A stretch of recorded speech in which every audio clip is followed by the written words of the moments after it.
Dan Rather here with a special edition of the CBS Evening News, continuing coverage of the attack on America. Headlines of this hour. White House officials say there is, quote, credible evidence President Bush was an intended target of the terror attacks. Federal investigators now know the identities of many of the hijacker terrorists, so many of them took training in the U.S. to fly commercial aircraft. NATO declared terror attacks on America will be considered attacks on all NATO allies. At Ground Zero in New York City, rescue efforts become more dangerous as more damaged buildings crumble. Known and confirmed dead, 55. Thousands more are missing. The stock markets could reopen as soon as Friday. Now, other key developments of this day.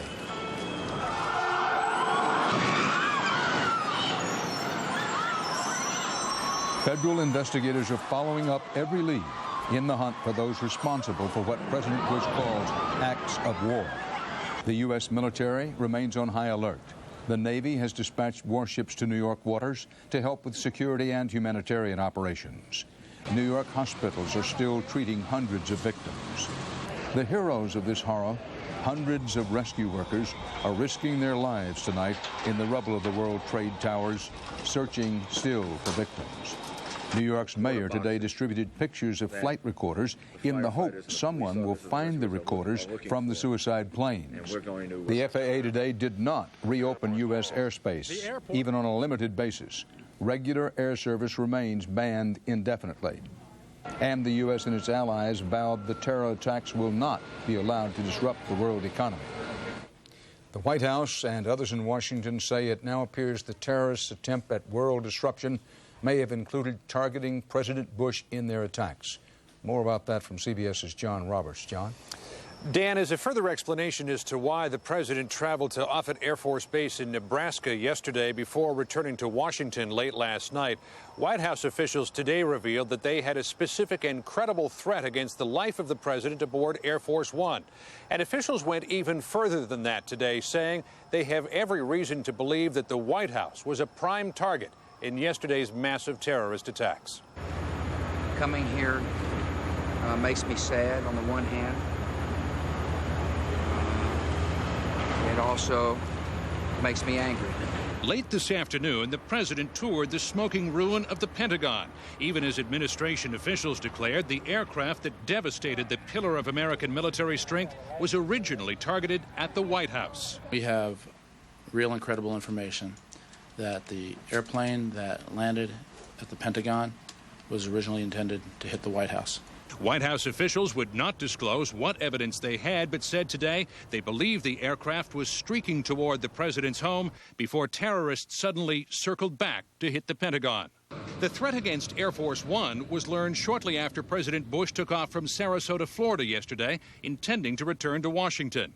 At that time, 9:55 a.m., United Airlines Flight 93, which eventually crashed near Pittsburgh, was still in the air.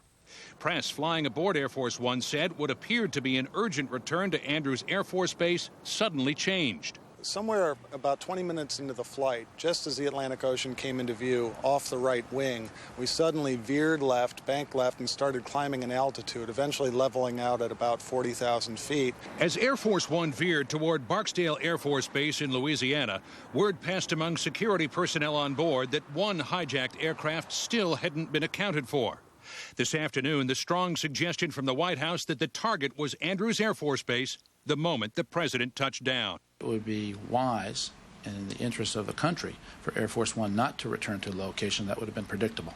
Even after the threat had been dialed down, the president remained on a war footing. Air Force One shadowed home by fighter jets. And this morning, tough talk from a commander-in-chief preparing the nation for combat with an unknown enemy. The deliberate and deadly attacks which were carried out yesterday against our country were more than acts of terror. They were acts of war. White House officials said today that the threat against the president's life had no bearing on the tone of the language that he used this morning, that the attacks on American soil were acts of war. As for any declaration of war, White House officials said today the president will work together with Congress and will make that decision, what they say will be an appropriate decision, at the appropriate time. Dan? Live from the White House, John Roberts. It now appears some doomed passengers and crew aboard the hijacked planes may have made desperate, even heroic attempts to save their lives. CBS's Bob Orr has new information about this. Bob? Dan, there's also some new information tonight, evidence that authorities had a last-minute warning just before yesterday's attack. And as you mentioned, it may turn out that the hostages on at least one of the airplanes involved tried to overpower their hijackers. But in the end, there was no way to stop the wholesale destruction.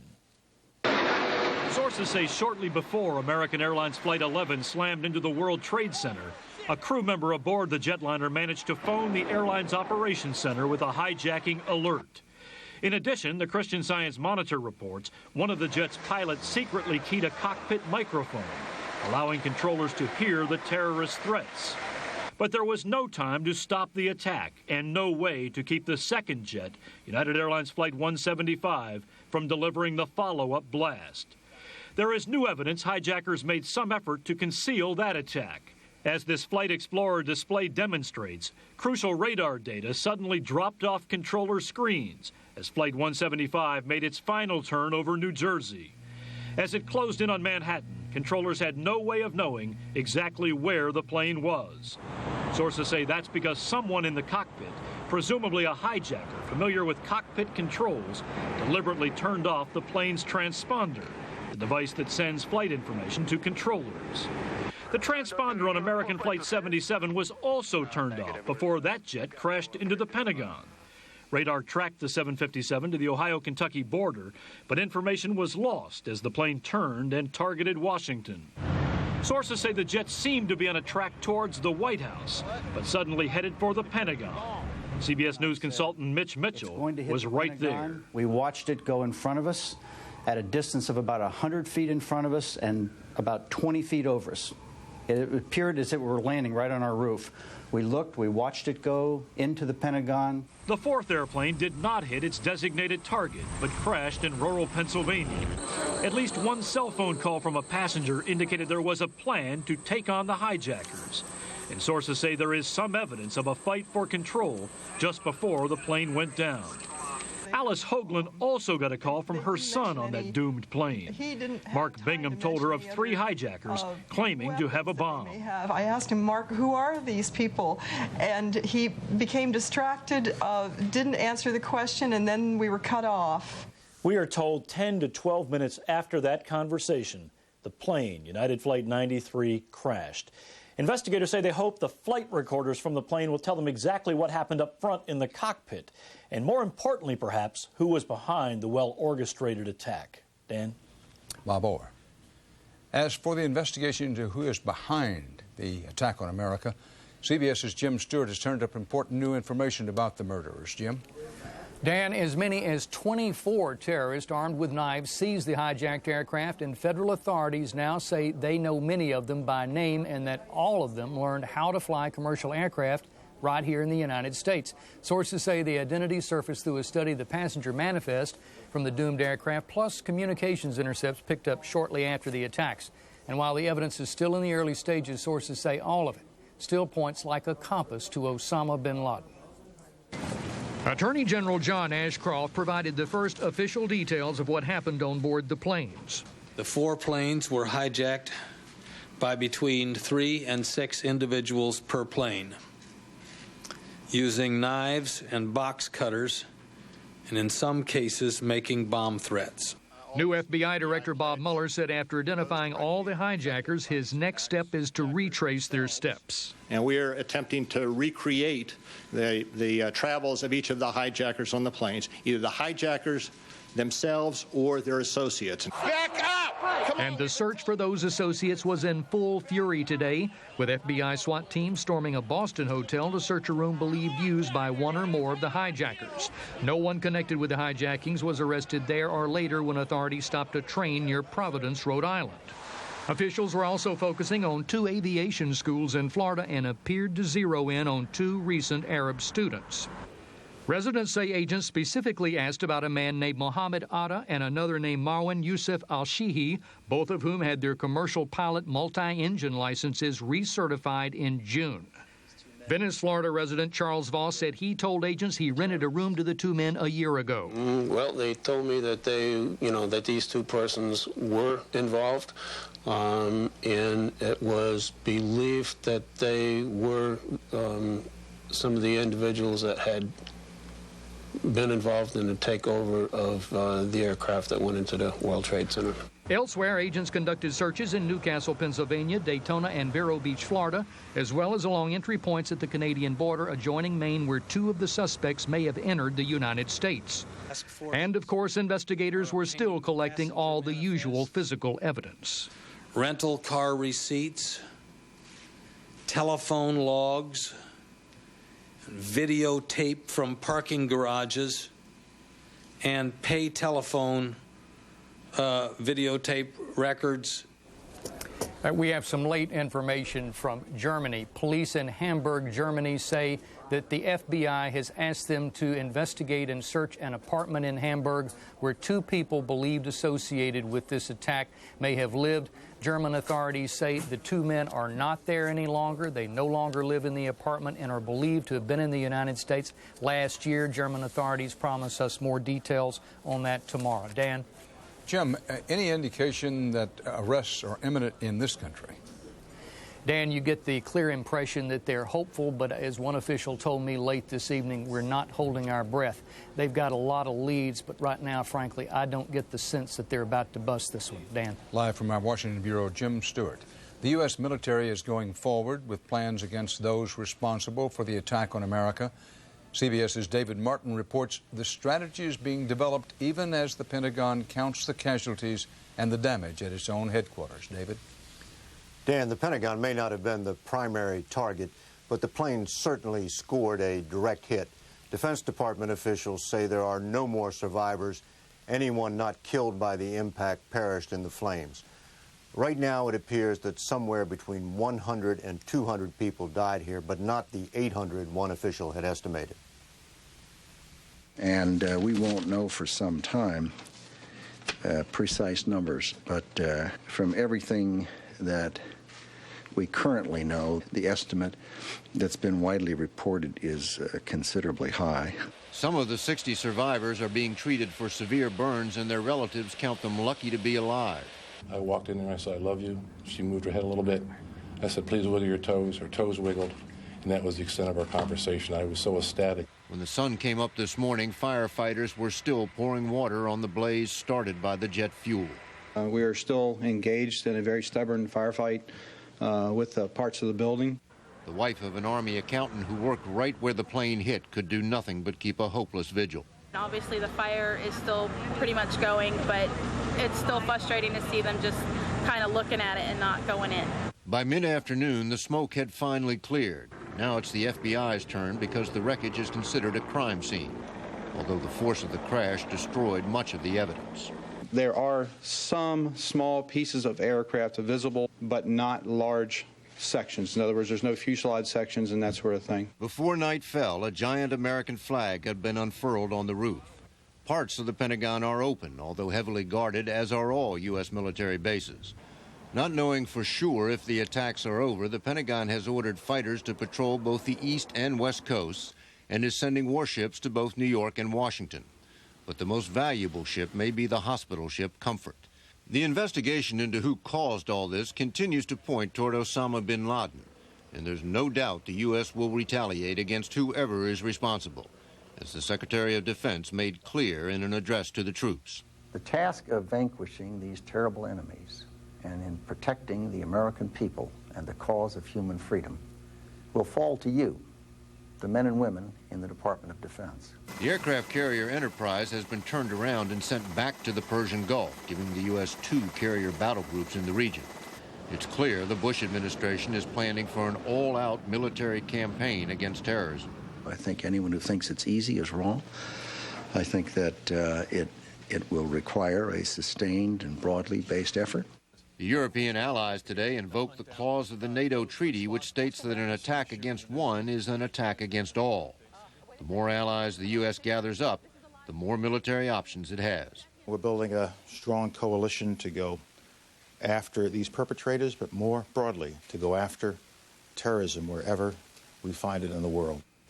Osama bin Laden is believed to be hiding in Afghanistan, which is why U.S. officials have already held talks with Pakistan, which shares a long border with Afghanistan. Dan? David, besides the ones you mentioned, any other military movements of note?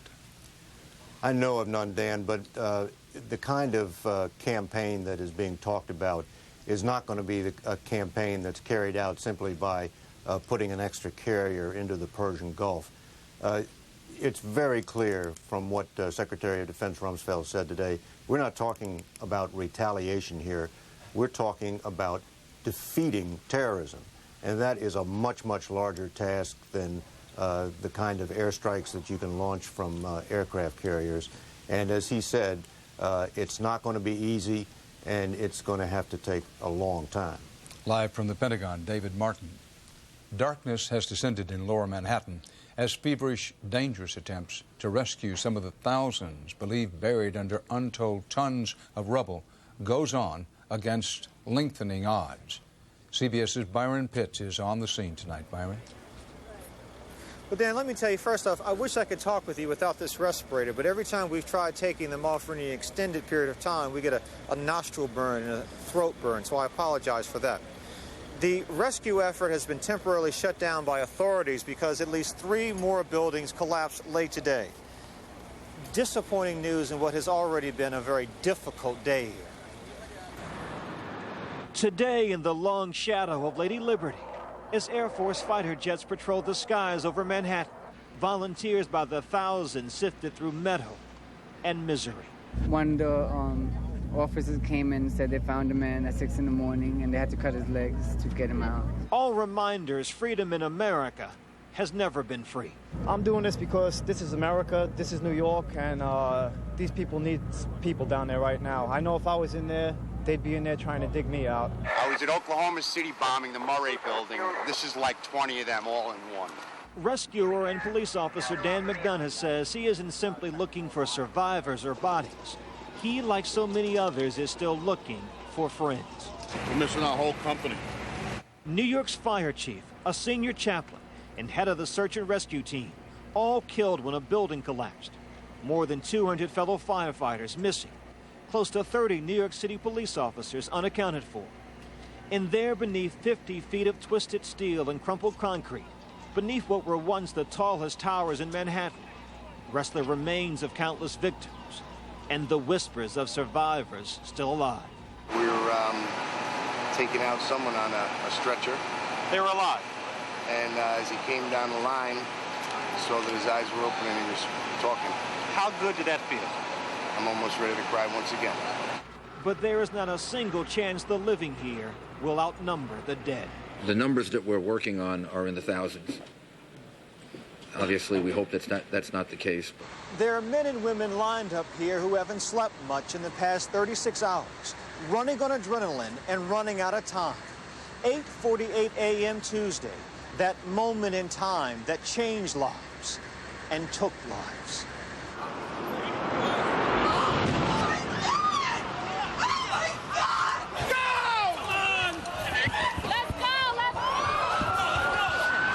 Horrible. The whole building just collapsed on us. Let me get you into Stuyvesant High School. Nightmares. Armageddon right here. I'm okay. I'm okay. It collapsed. The top floors collapsed down. There was like a sonic boom and a firestorm above my head. Kathy Capsuto ran from the World Trade Center with her daughters in her arms. What do you tell your children after living through something like that? You thank God that you're alive. And my kids know that their lives will never be the same again. Never the same, but still New Yorkers tried. Blocks from the bombing, a father played ball with his son. We're trying to make the kids adjust as much as possible without making them as afraid as the adults are. One of the rescuers, a firefighter, came out a bit ago and said that he was afraid. Afraid that the longer they're unable to do their job, go inside and resume the rescue effort, the more likely it is, he felt, that they won't find any more survivors. But Dan, be clear, no one here is willing to give up yet. No one here is even willing to think out loud that they won't find more survivors beneath that rubble. An indication of the spirit and will that exist here. Dan, at some point today, the rescue workers, in the midst of all that's on their minds and the debris they have to move, someone had the idea to take an American flag, tie it to a pole, stick it on top of the debris. There perhaps for themselves, there for the nation, to let all of us know they're not giving up. Dan? Byron Pitts, thanks. We tend to think of the financial district in Lower Manhattan as a strictly business kind of place. But in recent years, it has also become home to thousands of people, including some of the most affluent residents of New York. And as CBS's Mika Brzezinski reports, in less than 48 hours, their whole world has quite literally collapsed. More than a day later, the smoke still smolders, casting a pall over this New York City neighborhood, changing a way of life. We got no power. They said everybody should get out. Robert Stone and his family simply picked up what they could carry and walked away from their home. It was the only way to get out of the area. And there's no telling when they'll be back. There's no services, there's no stores open. Our whole neighborhood's destroyed. Get stuff out. Others trying to return to their homes were stopped by police barricades. Can't go back right now. Many were at a loss as to where to go. We just waiting. We're waiting, to get some answers, whatever. We're homeless right now. In the part of Manhattan that was shut down, there is an atmosphere that is unlike any New York City we used to know. Everywhere you look, there are clear signs of what happened on Tuesday morning. Cars covered with soot. Cars literally crushed. Look at the engine inside this car. It's melted. And in the air, there is a choking, perhaps dangerous soot flying around. All clear signs of what terror and hatred can do. They are pictures we are used to seeing from far away. Children wearing masks, families displaced by terrorism. Somehow it just doesn't compute in this country. Still, some residents struggled for normalcy. In the only store open in the area, Kevin O says terrorists won't close him down. His bodega is now a meeting place for neighbors to connect. Go in and want to stay at my place? Then I'd have company. So many people have volunteered to help clear away the rubble and look for survivors. They've been turning them away. For those hauling away the debris, the story is in their eyes and in their words, what they saw and didn't see. You would never tell. You'd never tell. You could never tell there was a building there? No. It just looks like a war zone. It's horrible. And what are you hauling out? Building. Parts of the building. And this is far from over. Weeks, even months from now, long after the debris has been cleared away, the aftershocks will be felt here for a long time to come. Dan. Mika Brzezinski in Lower Manhattan. The general consensus among U.S. and other intelligence experts is that terror mastermind, as he's so often called, Osama bin Laden, is the leading suspect in these well-planned, well-executed attacks in New York and Washington. Osama bin Laden, perhaps Osama bin Laden plus, but Osama bin Laden. CBS's Alan Pizzi has more on this elusive and very wealthy Saudi exile and his hold on his many followers. The secretive Osama bin Laden made his first comments on the outrage. A leading Arabic journalist who says he spoke with bin Laden today said the accused terrorist denied any part in the attacks, but told him, "For me, I was happy when it happened to Americans because they have killed us in Palestine, they have killed us in Lebanon, they have killed us all over the world. Now it is their time to be punished." Bin Laden is believed to be hiding in Afghanistan. The ruling Taliban there says talk of moving Osama bin Laden out to the west is far too premature. The Taliban say they want hard evidence that he has done anything wrong. The movement's foreign minister told a Kabul press conference that it's a bit like rounding up the usual suspects, that bin Laden's name is in the media now just because his name has been in the media in the past. Another Arab journalist who has interviewed bin Laden says getting the wanted man won't necessarily end the problem. Even if the American kills bin Laden, I don't believe this will be the end of the story. Bin Laden is a phenomenon. He is not a person. Here in Pakistan, leading Muslim clerics condemned the attacks, but said the U.S. policy of blaming bin Laden is wrong and warned America not to retaliate against Afghanistan. But Middle East watchers say Pakistan is wary of upsetting the United States. The Pakistanis and the Pakistani army particularly created the Taliban in order to make sure that the oil and gas of Central Asia would one day flow to the West through Afghanistan and Pakistan.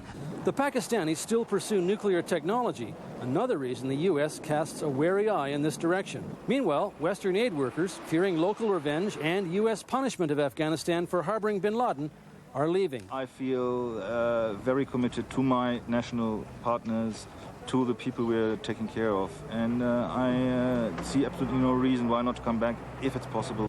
The aid agencies, like everyone else in the region, believe that the writing is on the wall, that no matter what the protests from bin Laden and his hosts, retaliation is headed this way. Alan Pizzi, CBS News, Islamabad. Alan Pizzi in Pakistan. Joining us now is an expert on the Middle East, our old friend and CBS News consultant, the distinguished Professor Fuad Ajami of Johns Hopkins University. Fuad Ajami, when we talked about the United States launching what became known as the Gulf War, the country was divided about whether we should go to war or not. If it turns out we move against the Taliban, any tears for the Taliban? That's a good comparison, because it tells you how the world has changed. Last time around, we actually had to take a reluctant country during the Gulf War. We had to take a reluctant American society into a foreign war. People didn't want to die for Kuwait. They didn't really want to die for oil. And when Jim Baker, in the famous declaration, said this war was about jobs, jobs, jobs, people laughed.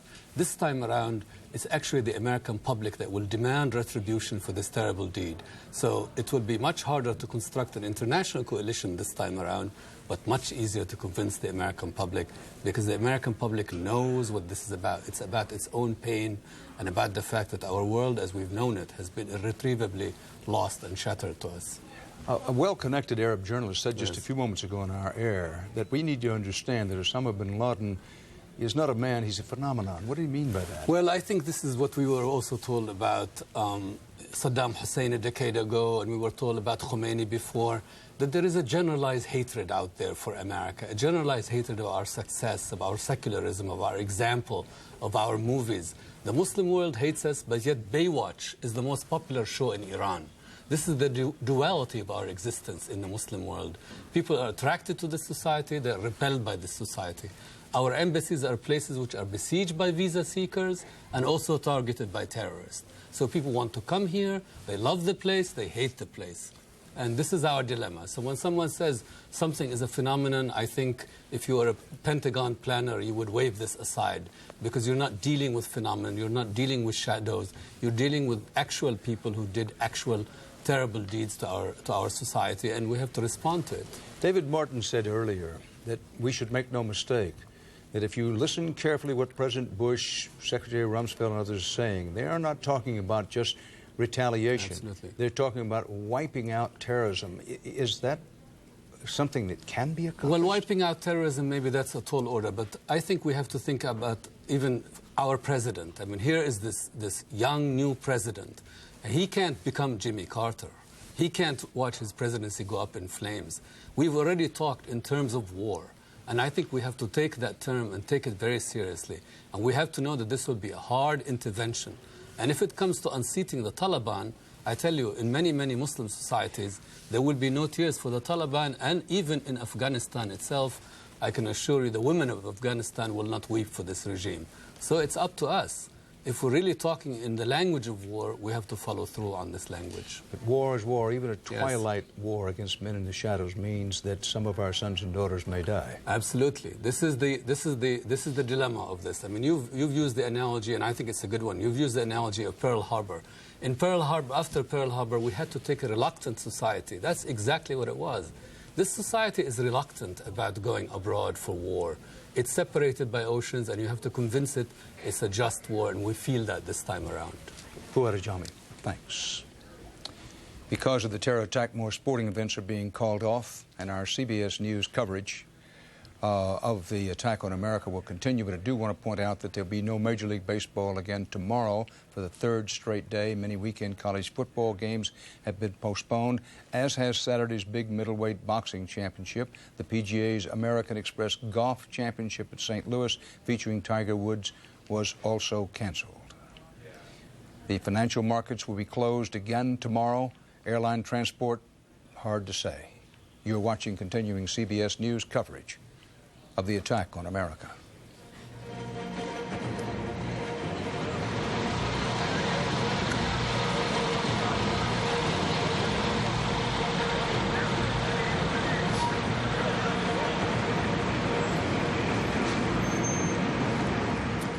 Dan Rather again with their special edition of the CBS Evening News, continuing coverage of the attack on America. Here, as of this hour, the headlines: search and rescue teams briefly scattered this evening to escape secondary building collapses, more of them in lower Manhattan. Investigators say up to 24 terrorists with knives hijacked the planes used in the attacks on the World Trade Center and the Pentagon. And they took flying lessons here in the United States. Tonight, the investigation expanded to Europe. Acting on an FBI tip, German police say they searched an apartment in Hamburg where two possible suspects lived. Officials say there's evidence the hijackers of the plane that hit the Pentagon had intended to hit the White House. And the confirmed death toll in New York stands at an official 55. Thousands more are still missing. Now, some of the other developments today.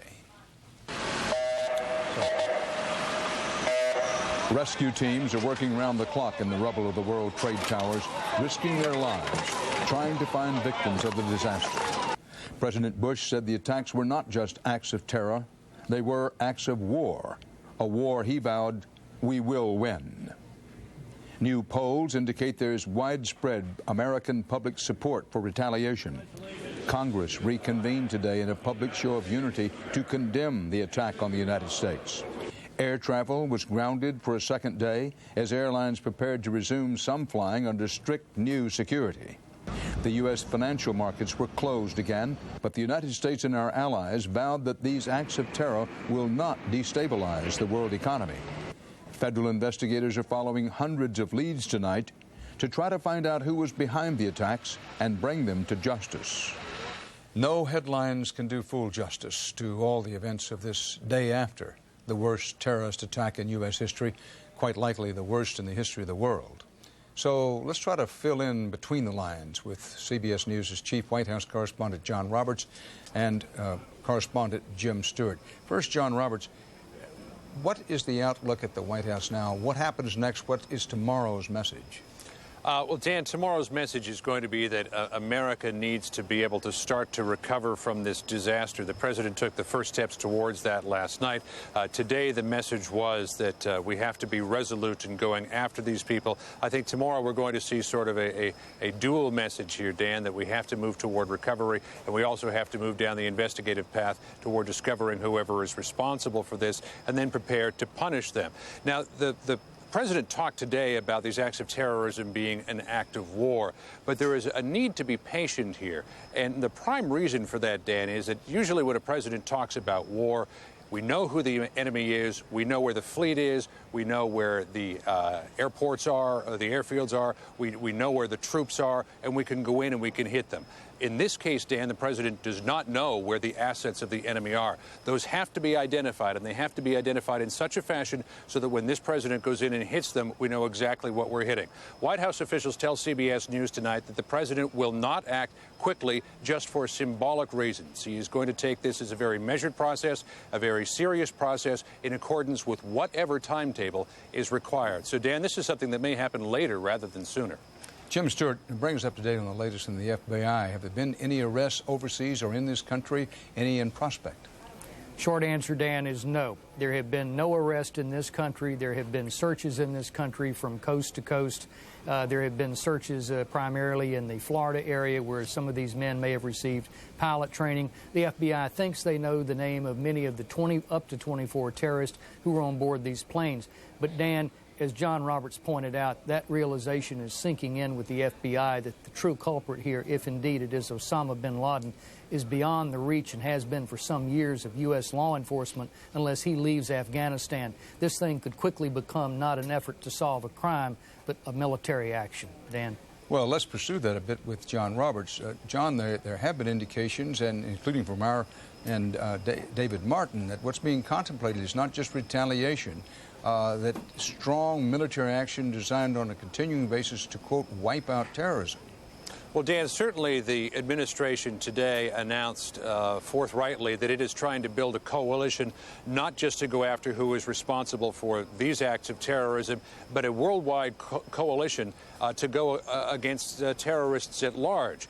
We saw the first part of that with our NATO allies invoking Article 5 of the NATO Charter, which states that an attack against one ally is an attack against all allies. So all 19 member nations of NATO now are on the same page as this. It's not to say that they would all be involved in any military action.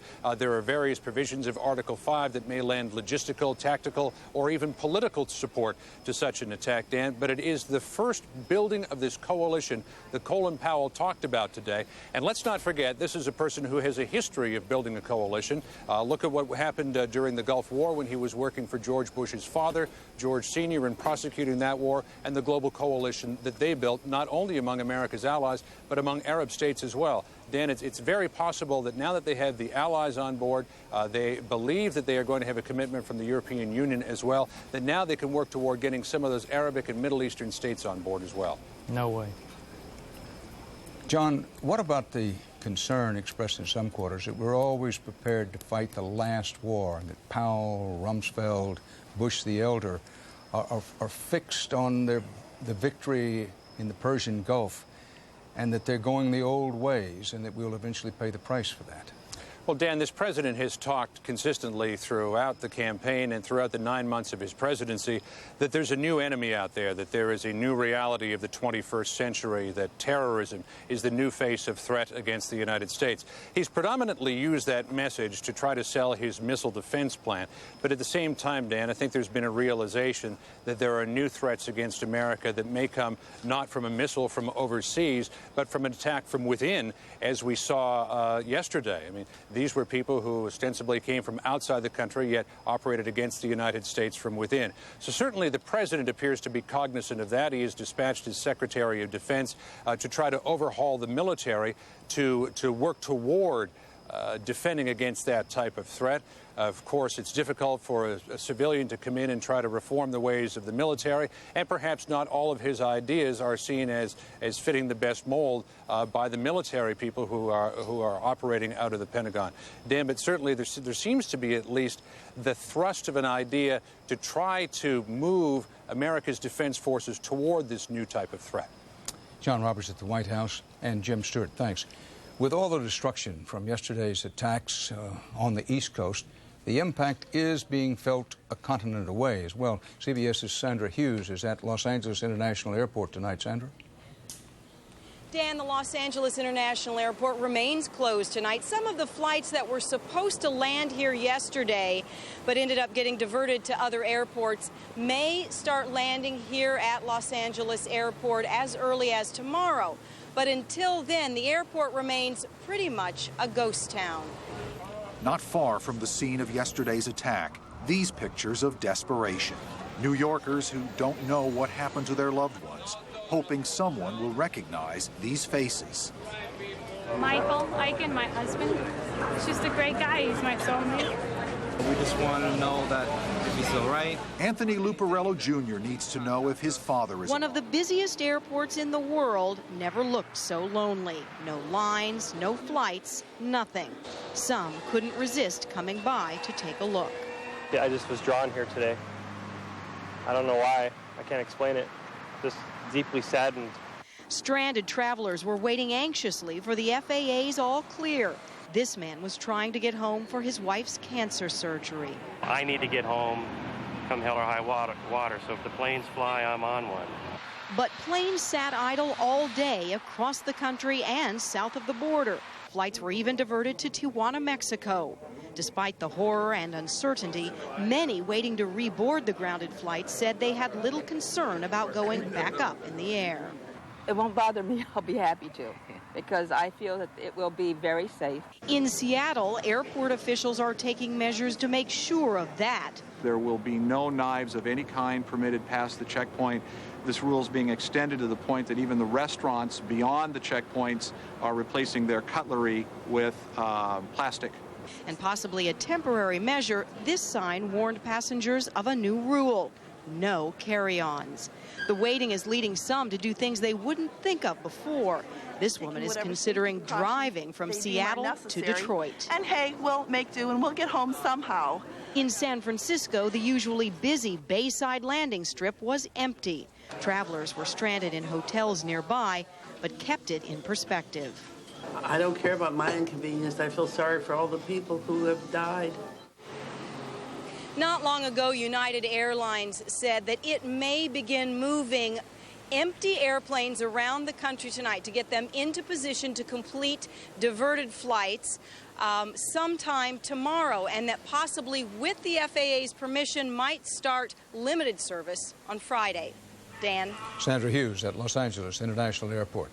Back here on the East Coast, Boston has become a prime focus for investigators trying to track down the murderers, but it's also a focus for security officials anxious to prevent any repeat of yesterday's disaster. CBS's Wyatt Andrews went to the center of the action. Logan Airport, the source of 2 of the hijacked planes, remains both closed and cordoned off as police complete a terminal-by-terminal sweep for explosives. Tow trucks began dragging away 2,500 cars stranded in the close-in parking garages because police would not permit the cars' owners inside the security zone.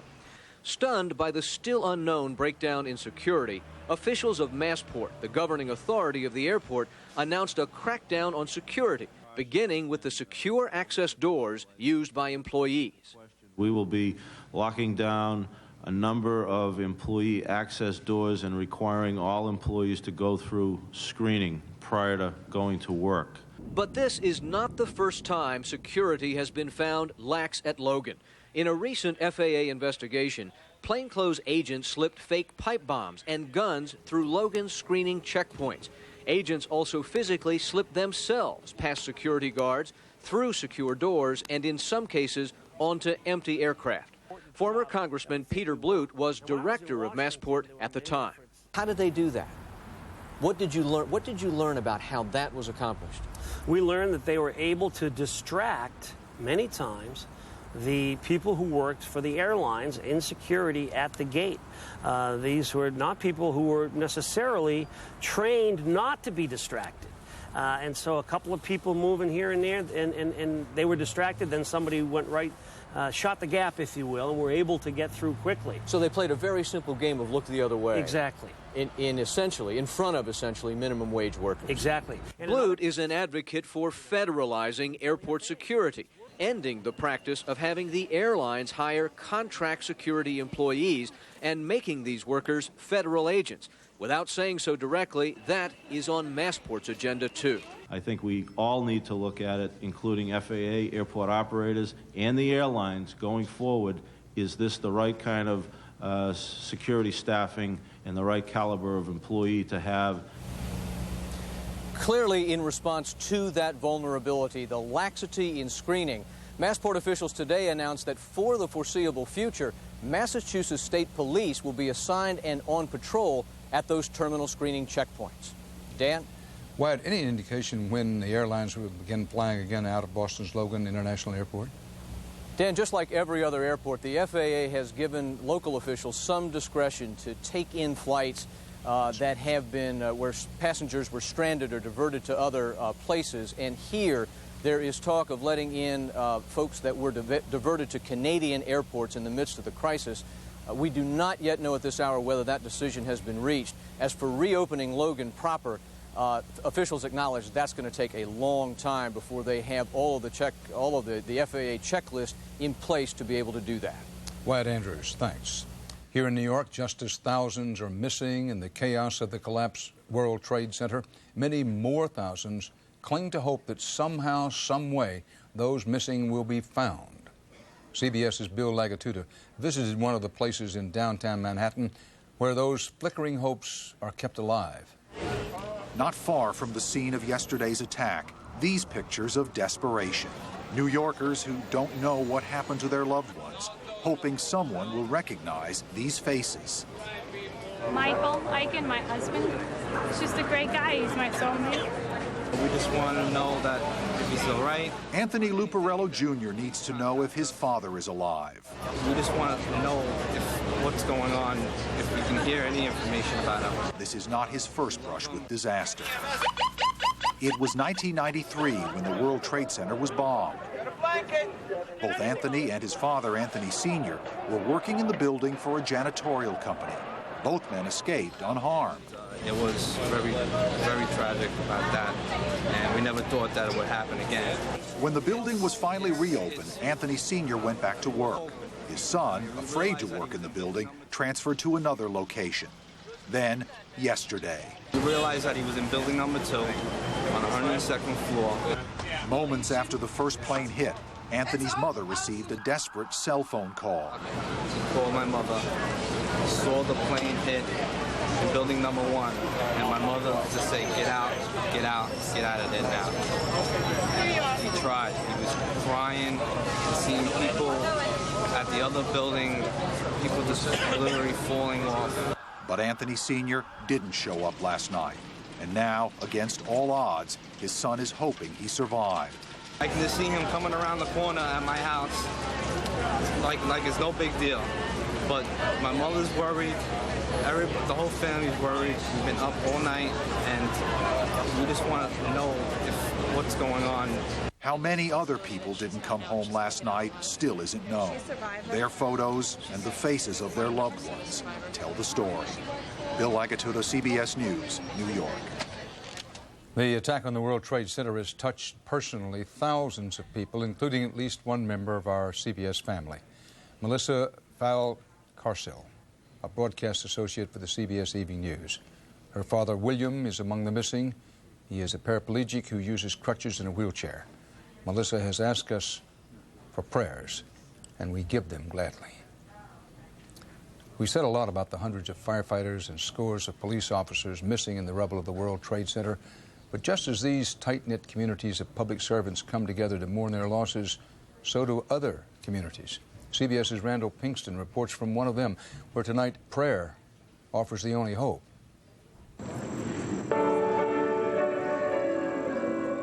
Even though I walk through the valley of the shadow of death, I fear no evil. In Tenafly, New Jersey, home to hundreds who work in the World Trade Center towers, a community is now hurting and in search of spiritual support.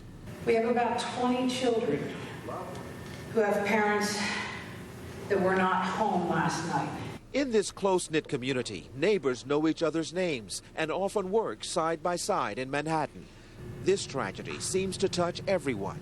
I have a neighbor whose husband went into yesterday for a new job, and they have 2 small children, and he never came home.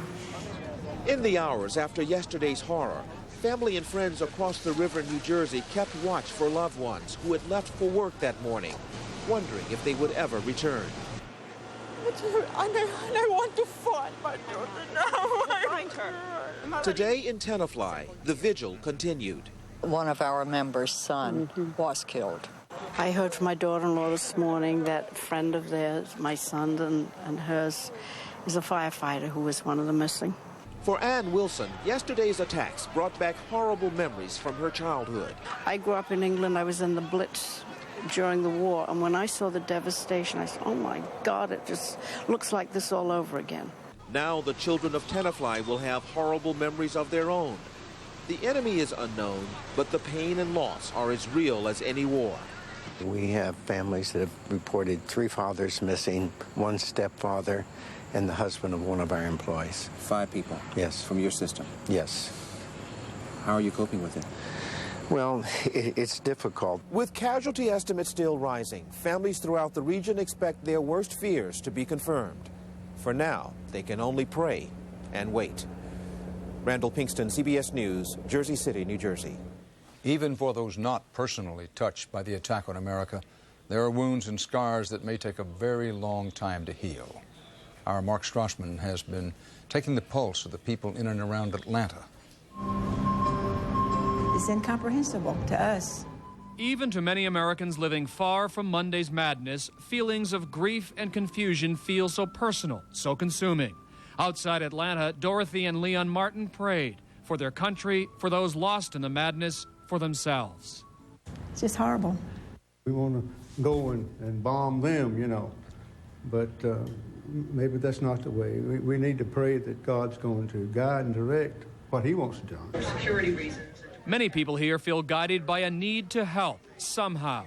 For a second day, hundreds of Atlantans waited hours to give blood, haunted by terrible images of their country under attack. Oh my God! I feel that I had absolutely no capability to do anything about it. What can I do? What can I do? This truly is a national emergency for America's psyche, battered and suddenly feeling vulnerable. It's almost like a death. Relief from that grief, psychologists say, will take time and a willingness to confront loss. Anything that gives you a feeling of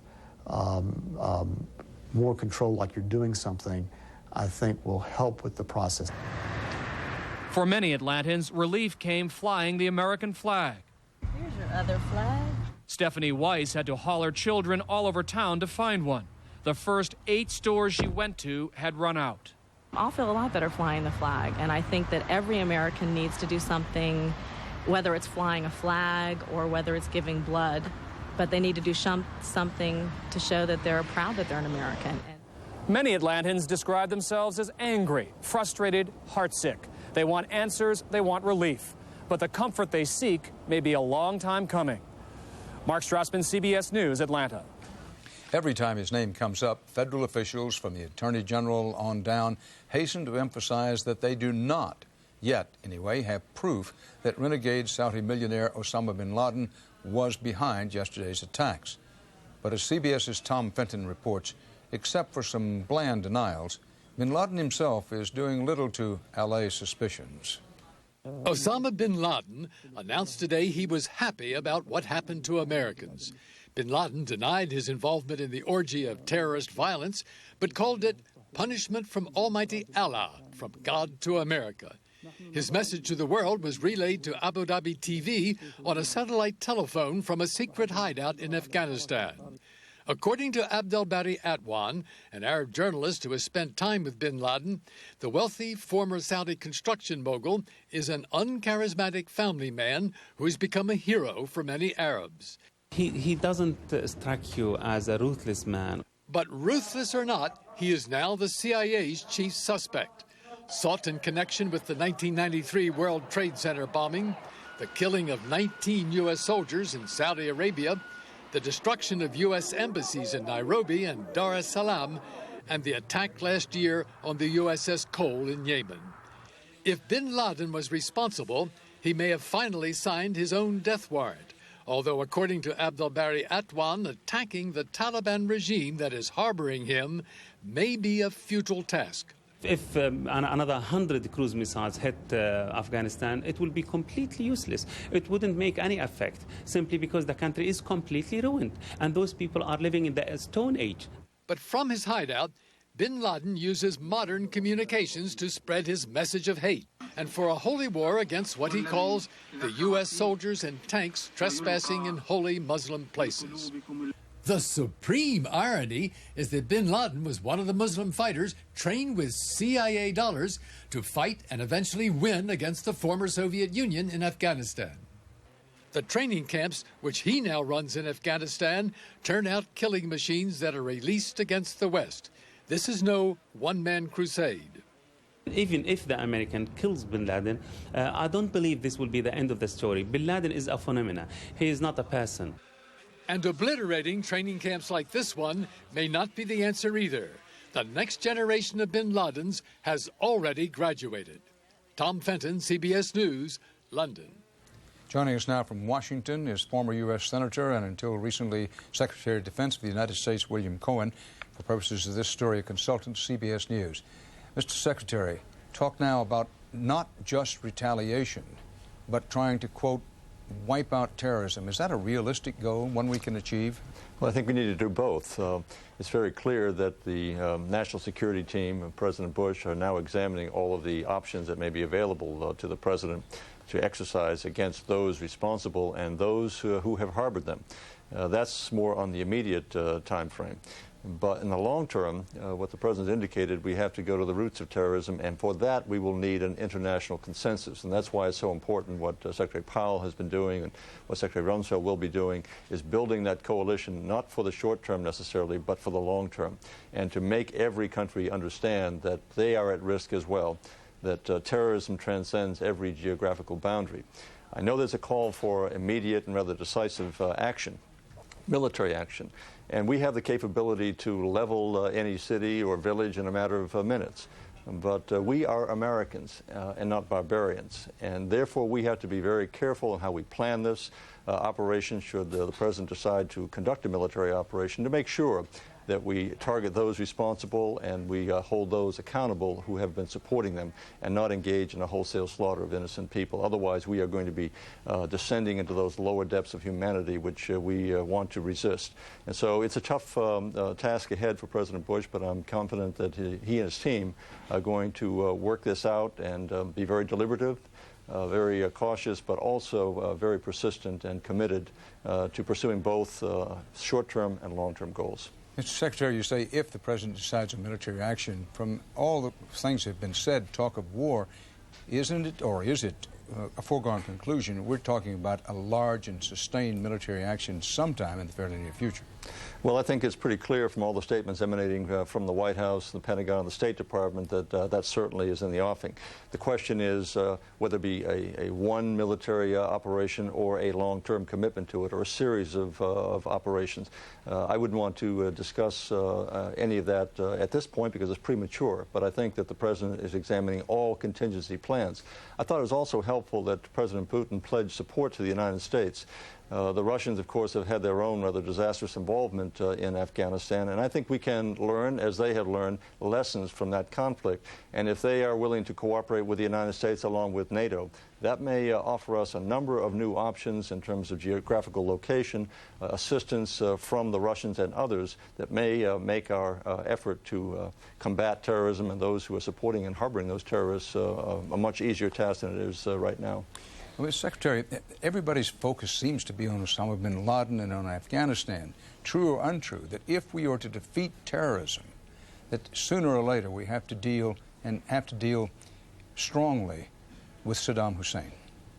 Well, Saddam Hussein and others. It's not confined to Iraq. Iran has had a past of supporting acts of terrorism. Libya has supported acts of terrorism. The Syrians have supported acts of terrorism. So it's not confined only to Saddam Hussein. Saddam Hussein remains a cause for concern and destabilizing impact, having a destabilizing impact throughout the Gulf region.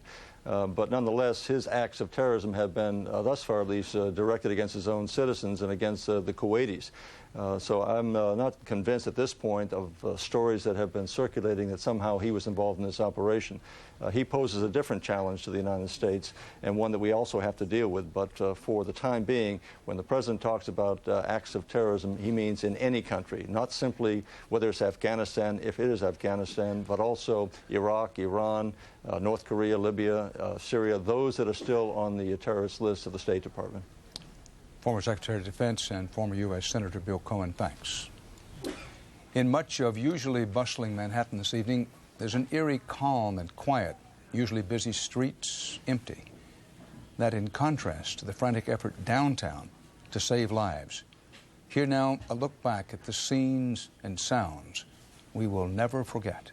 What's that doing? Holy...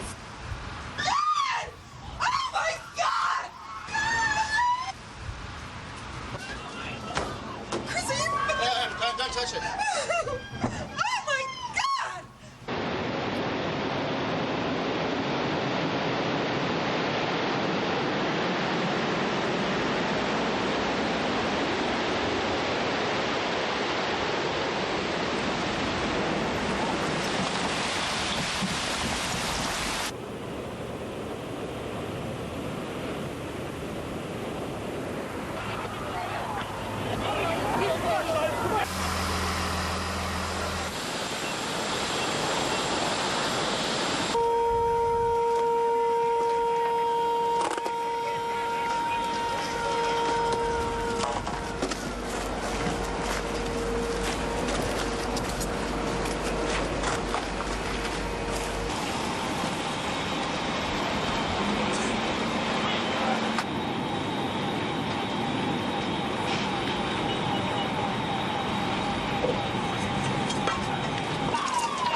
On CBS, you're watching ongoing coverage of the attack on America.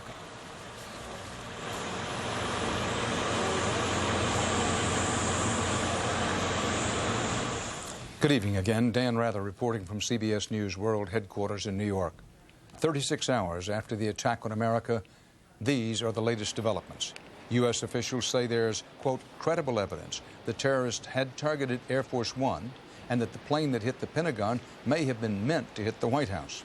As many as 24 terrorists, armed with knives and box cutters, are believed to have been involved in the attacks. At least some received pilot training in the United States. There have been more building collapses in Lower Manhattan that have hampered search and rescue efforts. At least 55 are now confirmed officially dead in the attack on the World Trade Center. Thousands more are missing. The nationwide ban on civilian air traffic remains in effect with some exceptions. And officials say the New York Stock Exchange may reopen Friday, Monday at the latest, they say. New Yorkers today came to grips with a chilling reality. The city's skyline had been altered forever, and one corner of the city, the heart of this country's financial district, had been turned to rubble. Scott Pelley was there all day. Scott? Dan, we spent much of this day at the foot of the World Trade Center towers, or what's left of the World Trade Center towers. We were there with the rescue workers who were searching for any sign of life, but by late today, even for them, hope was beginning to give way to the grim realities of this attack. Ground Zero, right between the remnants of the two shattered towers. Late today, a body wrapped in the American flag was pulled from the wreckage. It was believed to be that of a New York City firefighter, one of perhaps hundreds who were caught in the collapse of the towers as they themselves were struggling to save the victims of the attack. In this plaza, once a crossroads of the world, hundreds of firemen, doctors, paramedics pulled at the mountain of debris, shoulder to shoulder with average New Yorkers, iron workers, carpenters, nurses, all volunteers. John Steele is a volunteer nurse who hoped to make miracles here, but there have been precious few of those. You pulled two people out of here. Tell me about that. Approximately 5 o'clock this morning. The sun wasn't really quite up yet. We located one victim. Alive? No. No. Unfortunately, deceased. What was remaining of the victim, I should say. And shortly after that, we located another victim of the tragedy, also deceased. We were able to retrieve that victim's body also and bring it to the morgue.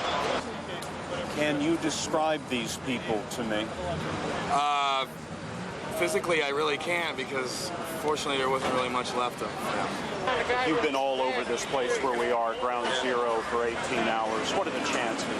What are the chances that there's somebody alive, do you think? Well, to be honest with you, we did retrieve a police officer this morning who was trapped for approximately 11 hours last night. From what I understand, I can't confirm this is true or not. Apparently, he was on the 80th floor. That rescued officer was treated by Dr. Tony Daher. He and his partner, Dr. Lincoln Cleveland, are emergency room physicians from New York University Hospital downtown. I was here when they extricated the police officer at 8 o'clock this morning, who was in very good shape, actually, amazingly enough. I think right now it's just going to be a very slow process of digging through rubble. We saw all our casualties yesterday at our hospital stopped at about noon. It got really strange and very spooky. Things just stopped coming in that had anything to do with the blast. And, you know, at the time, I was thinking, you can read a couple things into that. Either people are buried and they're going to start bringing bodies out, or just everybody died. Where are all the people who were in these buildings? The buildings were built, the structural support of the building is the shell, is the skin of the building. I remember when they were built. I'm a New Yorker. The innovative architecture of it is that the outer shell is where the strength of it is. And I think what happened is the whole thing imploded. It was like a chute that went straight down. What does that mean to the inside? It means that the explosion has nowhere to go except down. I think another building collapses, there's toppling, pieces fall off, there's a diffusion of the energy, and in this collapse, the energy all went straight down. And I think that, tragically, anybody in that chute did not survive. I think it probably had the force of close to a nuclear blast. These firemen from Brooklyn have been taking the mountain down piece by piece, and many of them share the pessimism of the doctors. It's what? It's just huge rubble. Do you see anything of the victims, of the people who were in the building? You got 110 stories on top of everybody over there. It's just tough to say. 110 stories on top of everybody. That's what the two buildings were. Everybody's working together, the whole city, trying to get people out. How do you dig this up? Piece by piece. Hand by hand. That's why you just make the chains and get the debris out. That's all you can do. 110 stories at ground level. 110 stories at ground level. If you get a shot, you'll see the antenna that was on top of the tower. It's at ground level. This one. And yet there are no people to be seen. They pulled out a couple of Port Authority cops alive. Last night, right? Last night? Last night, this morning. Suppose they were like on the 80th floor from what we heard. But that's it so far. The only treatment at Ground Zero was of the rescue workers themselves, overcome by the dust and the smoke and the heat. This position is treating them and then sends them back in. What we're doing for the rescue workers right now is providing oxygen, giving them breathing treatments, washing out eyes, washing faces, giving them water, giving them Tylenol, aspirin, rehydrating them orally. That's about it. I mean, we're there for them. They just pick right up and go back. The volunteers come from throughout the region.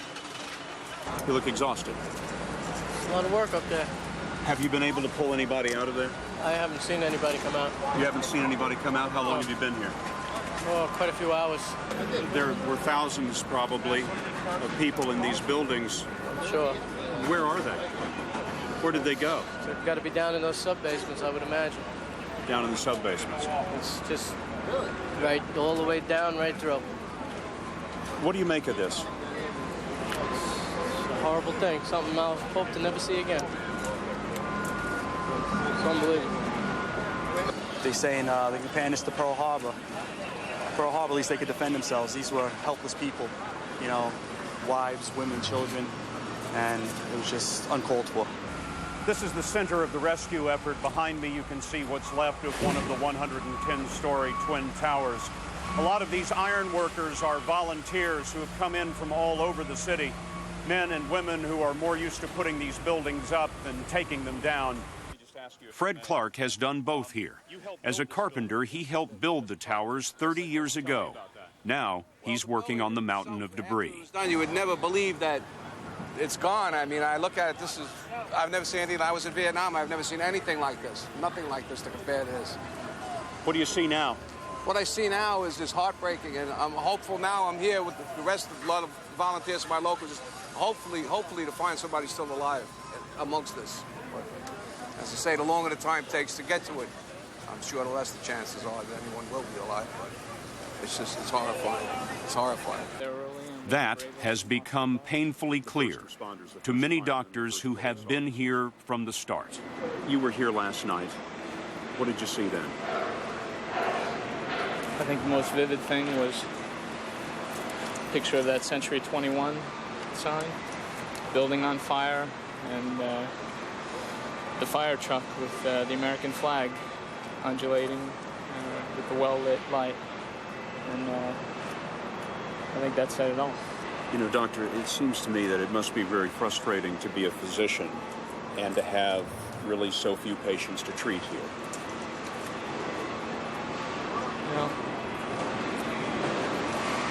I don't know the numbers yet, but I certainly hope that means that a lot of people made it out alive.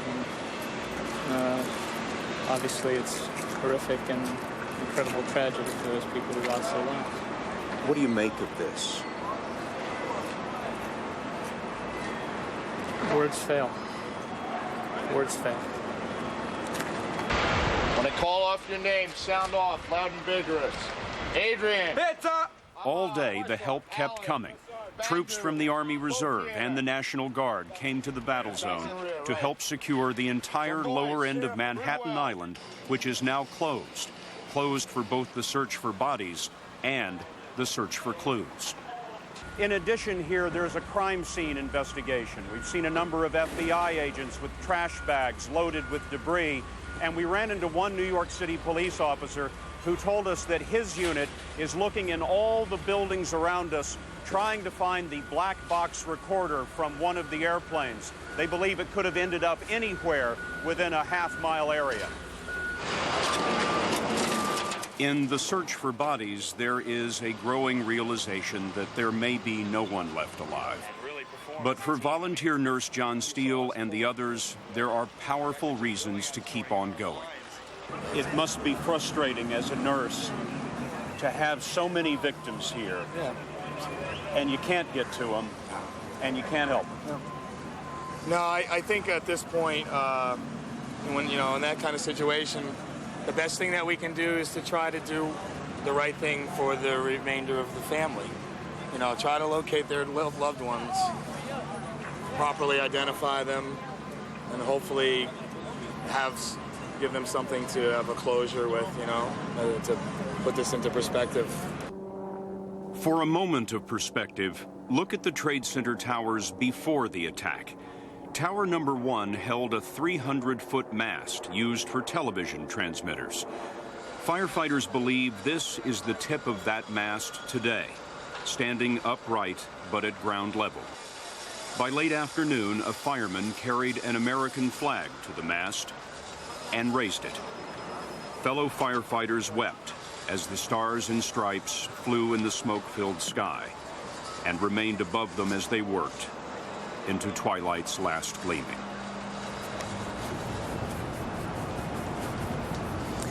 The wind has shifted in Manhattan tonight, and now the smoke from the World Trade Center disaster area is spreading across the island, up Midtown, well into Central Park. Air conditioning systems of buildings in Midtown have sucked the smoke in, and it has settled all over the island. Many of the rescue workers you saw in our story were evacuated this evening. There are fears that 2 more buildings could collapse in the area, one a 54-story office building, the other a large hotel. Authorities say those buildings could fall at any moment. This is a rolling disaster that has not played itself out yet. Dan? Scott Pelley. In Washington, the Pentagon today was still smoldering from yesterday's attack. David Martin joins us now with the latest on the casualties and the aftermath. David? Dan, the fires are finally out, but the Pentagon says there are no more survivors. Anyone not killed by the impact of the plane perished in the flames. So it now appears that somewhere between 100 and 200 people died here on Monday. Late this afternoon, firefighters and rescue workers unveiled a giant flag on the Pentagon roof. Parts of the Pentagon were open today, although heavily guarded, as are all U.S. military bases. Fighter jets are on patrol and warships have been sent to New York and Washington, all defensive moves to guard against the possibility of yet another attack. But at the same time, the U.S. is getting ready to go on the offensive. The aircraft carrier Enterprise has been turned around and sent back to the Persian Gulf, giving the U.S. 2 carrier battle groups in the region. It is clear the Bush administration is planning an all-out military campaign against whoever is responsible for Monday's attacks. And right now, all the evidence points in the direction of Osama bin Laden. The Bush administration wants all the allies it can get for what Defense Secretary Rumsfeld says will be a long-running and difficult battle. The European allies have already approved the clause in the NATO treaty which states that an attack against one is an attack against all, and the more allies the U.S. can gather in, the greater freedom it will have to take military action. Dan? Thanks, David Martin. Elsewhere in Washington and around the world, the hunt continues to find and punish who was responsible. Jim Stewart is covering that part of the story. Jim? Dan, at this hour, there have still been no arrests made in connection with the attacks yesterday. There have been search warrants that have been executed now in at least 3 states, and there is late word from the Justice Department confirming now what they have been suggesting privately for several hours, and that is that they are pushing a plan that would place an armed federal agent on every U.S. commercial aircraft. Most certainly they are pushing a plan now that would have armed agents at baggage check-in locations at U.S. airports, but this, you have to assume, would cause yet another kink in getting our air aviation system back on track. I stress this is only a plan. It has not been confirmed by anyone yet, but they are saying that this is under consideration, serious consideration. Dan? Jim Stewart. As for the investigation into the hijackings, we begin with Bob Orr in Washington. Bob, what do you know? Well, Dan, first of all, the U.S. aviation system tonight remains virtually shut down. There's a piecemeal plan to try to nurse the system back to some semblance of normalcy. For now, only flights carrying passengers who were diverted yesterday before the attack will be allowed to go to the original destinations. Other than that, only empty airplanes are being moved around, and it could be several days before the whole system is up and running.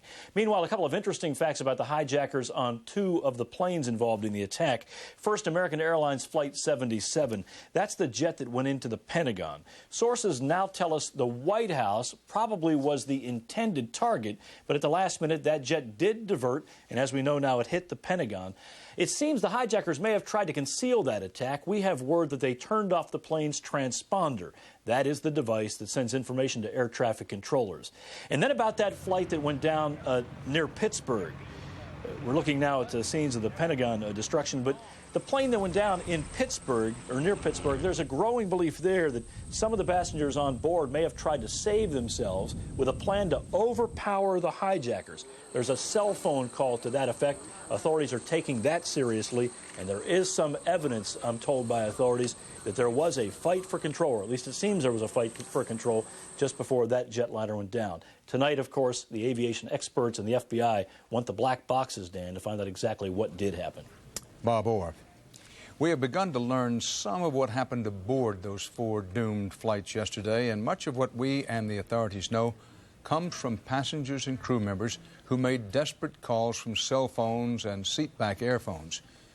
You've heard of the information. Ed Bradley has been putting them all together. Dan, yesterday morning in the moments before the plane crashed, there were phone calls from Airphone and cell phones from all 4 of the hijacked planes. Some calls for help, others calls of love and farewell. We have the names of some callers. Others may remain anonymous for days or forever. But all of them have provided insight and information into yesterday's terror and brutality that investigators are using as they piece together just how this tragedy happened. One of the anonymous calls came from aboard American Flight 11. The flight began in Boston just before 8 yesterday morning. It ended 45 minutes later when Flight 11 smashed into the World Trade Center.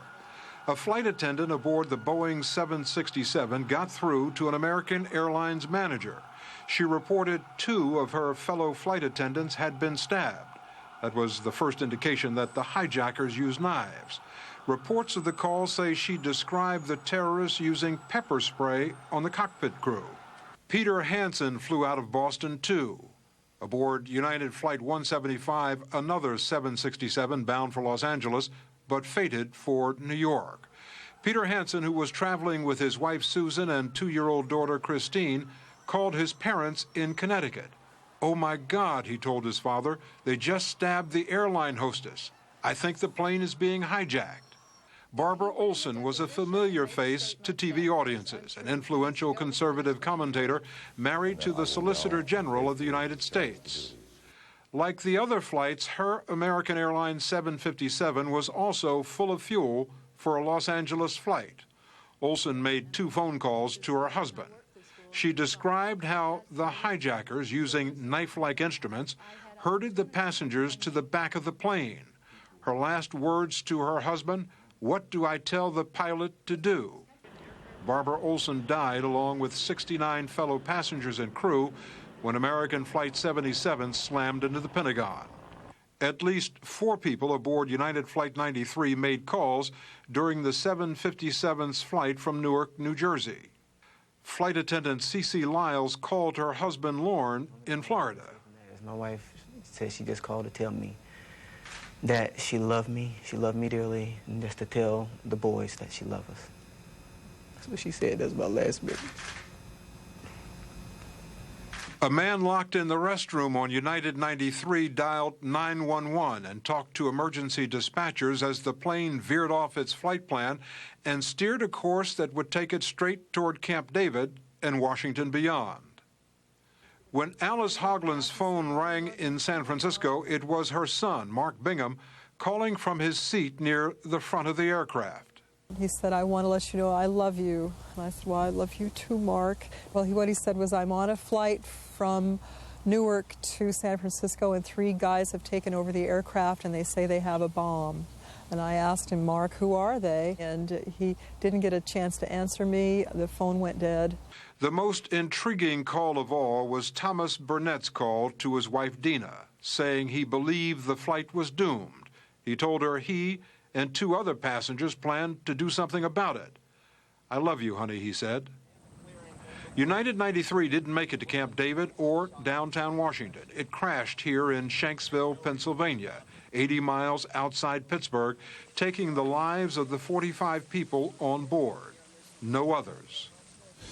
Thomas Burnett and the others may have made their move and saved the lives of hundreds or even thousands of people in Washington, D.C. As of tonight, we just don't know, Dan, but much of what we do know has come from these phone calls aboard those 4 planes. Indeed, Ed, that last story haunts a bit and raises the question, why didn't it happen on the other planes? Well, I think for one case, many of the passengers had been moved to the rear of the plane, so that maybe they weren't in the front. Maybe they just couldn't get up. Maybe somebody didn't think of it. Looking at somebody with a knife or with a box cutter, particularly if you've seen someone who's already been stabbed, is enough to make you stay in your place, particularly if you don't know what's about to happen. The first thing you think of when a plane is hijacked, that there'll be some kind of negotiation. They want to go somewhere, they want to land. You never think a plane is being hijacked to be crashed into a building. Also, you don't think of a total of 24 hijackers has been mentioned. That would be 6 roughly for each plane. I mean, you don't think, you used to think of 2 or 3 hijackers. Exactly. Not a half a dozen. No, this was well planned, well coordinated, and it was really well thought out. Ed Bradley, thanks. Could the terror that struck the skies yesterday have been prevented? For some perspective on that question, we turn to Louis Mizell, an author who tracks terrorist activities around the world, very experienced in this area. He joins us from Washington. Well, should we have been surprised by this tactic of crashing an airplane into a building? I was surprised, but should we have been? The tactic of using an aircraft as a weapon is not new, so we shouldn't have been surprised. Shocked at the carnage and the casualties, absolutely. But surprised for the tactic, no, because there have been at least 40 cases by a wide range of terrorists, criminals, and even crazies where they've illustrated our vulnerability to this tactic. Remember in 1994, a guy steals a Cessna and flies it into the White House. 20 years earlier, a private in the U.S. Army steals a helicopter and lands it on White House grounds. 1 week after that, a man storms into the Baltimore-Washington International Airport. He kills a police officer and a pilot. And he was hoping to hijack the aircraft in order to send it into Nixon's White House. When you predict future trends, you have to study analogous situations. And as many analysts in this country are aware of, but most of the public is not, there have been at least 4 cases in this country in which pilots who had domestic problems have used their aircraft to kamikaze their spouse's home or workplace. I didn't know that. There have been many cases, and of course this tactic is not isolated to the United States. It's been used, variations of it, in at least 24 other countries. As early as the 1970s, the Israelis uncovered a plot by Palestinian terrorists to load an aircraft with explosives and detonate it over Tel Aviv. Fortunately, this was thwarted. But probably the most historically significant incident occurred in 1987 when a member of the Popular Front for Liberation of Palestine flew a motorized hang glider from Lebanon into a military base in Israel. He was able to kill 6 Israeli soldiers and wound 7 others. This was a morale booster for Palestinians because it showed that even the Israeli Defense Force is vulnerable to aerial assault. Mr. Mizell, is it or is it not a realistic goal for this country to say, is now being talked in Washington, we're not just going to retaliate, we're going to defeat terrorism?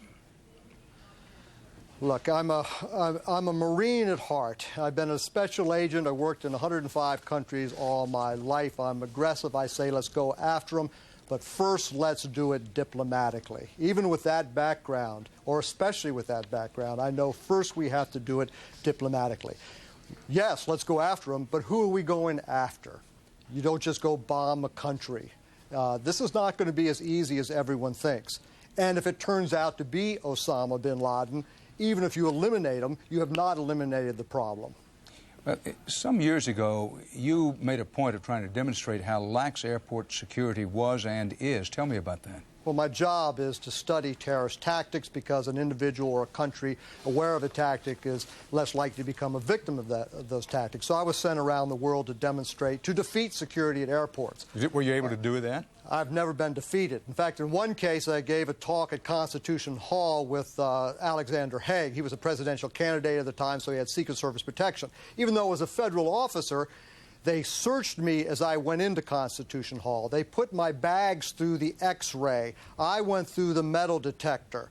I then walked up on the stage, pulled out a handgun, a knife, a sword, and an Uzi submachine gun. I simply used the tactics the terrorists had taught me in the previous 3 months.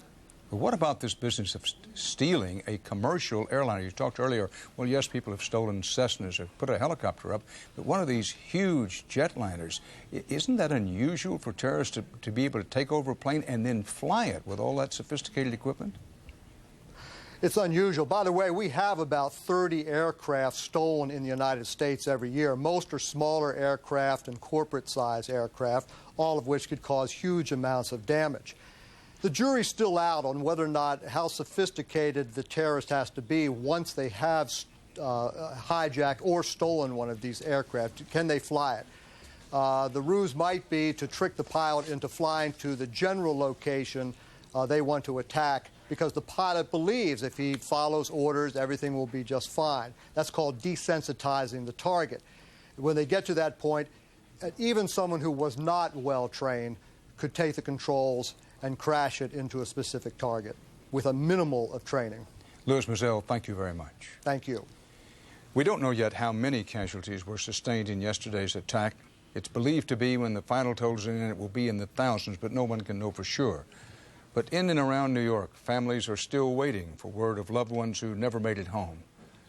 Hope is alive in their hearts, as Harold Dow reports. The investment firm of Cantor Fitzgerald occupied floors 101 to 105 of Tower Number 1 of the World Trade Center, nearly 1,000 employees. So far, only a fraction of them have been accounted for. For the families of the missing men and women, this home in Middletown, New Jersey, has become ground zero of grief. Joanne, let's talk to you first. When was the last time you heard from your husband? 9 o'clock, 2 minutes to 9, when the plane hit the building. What did he tell you? He called me up. He said, I might not make it. The plane hit the building. There's a lot of smoke. The ceiling's caving in. I love you. Give the kids a kiss.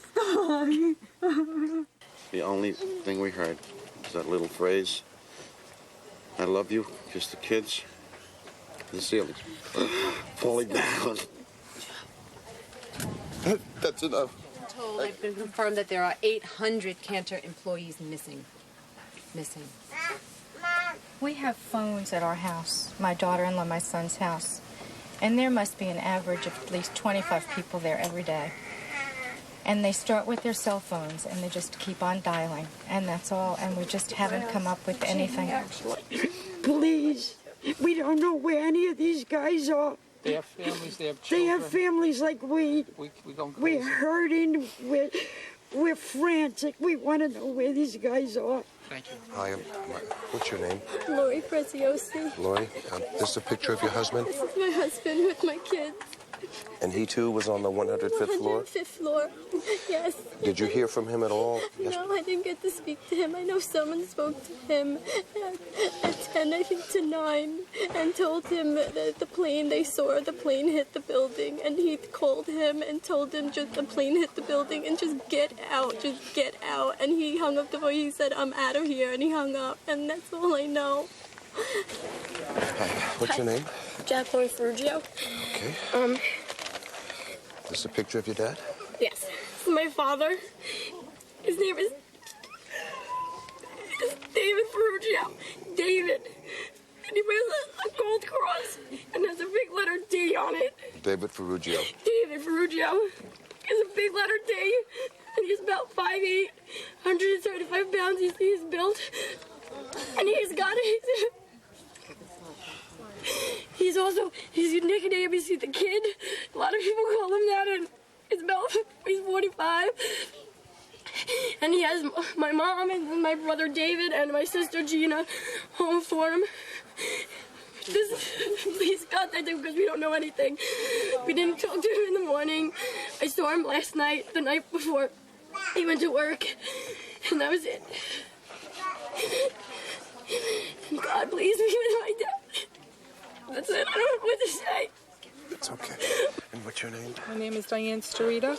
Okay, this is a picture of you. This is my husband, Anthony, with his 2 children. And I did talk to him at 9:15 yesterday. You talked to him from the tower. What did he say? The tower. He said that they were actually told to go up, so he works on 105, but he called me from the 106th floor, and he was asking me what was going on because they didn't really know. There was just a lot of smoke. They were having a hard time breathing. What did you tell him? I told him to get out of the building as fast as he could, just to get out and come home to his family. And then the line went dead, and I couldn't call him back. And that was it. But he's 5'10", he has brown hair, big blue eyes, and big eyelashes.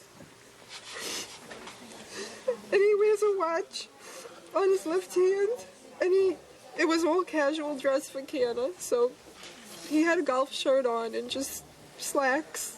I don't know what color. I didn't really see him leave in the morning. And that's it.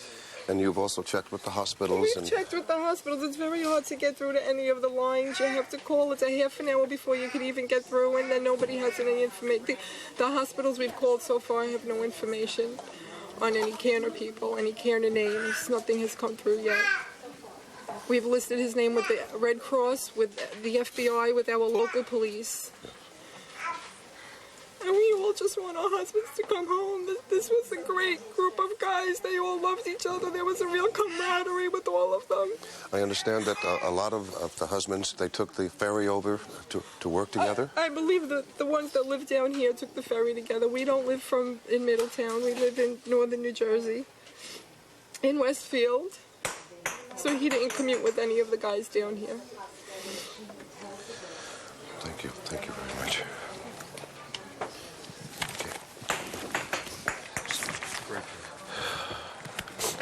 Hi, what's your names?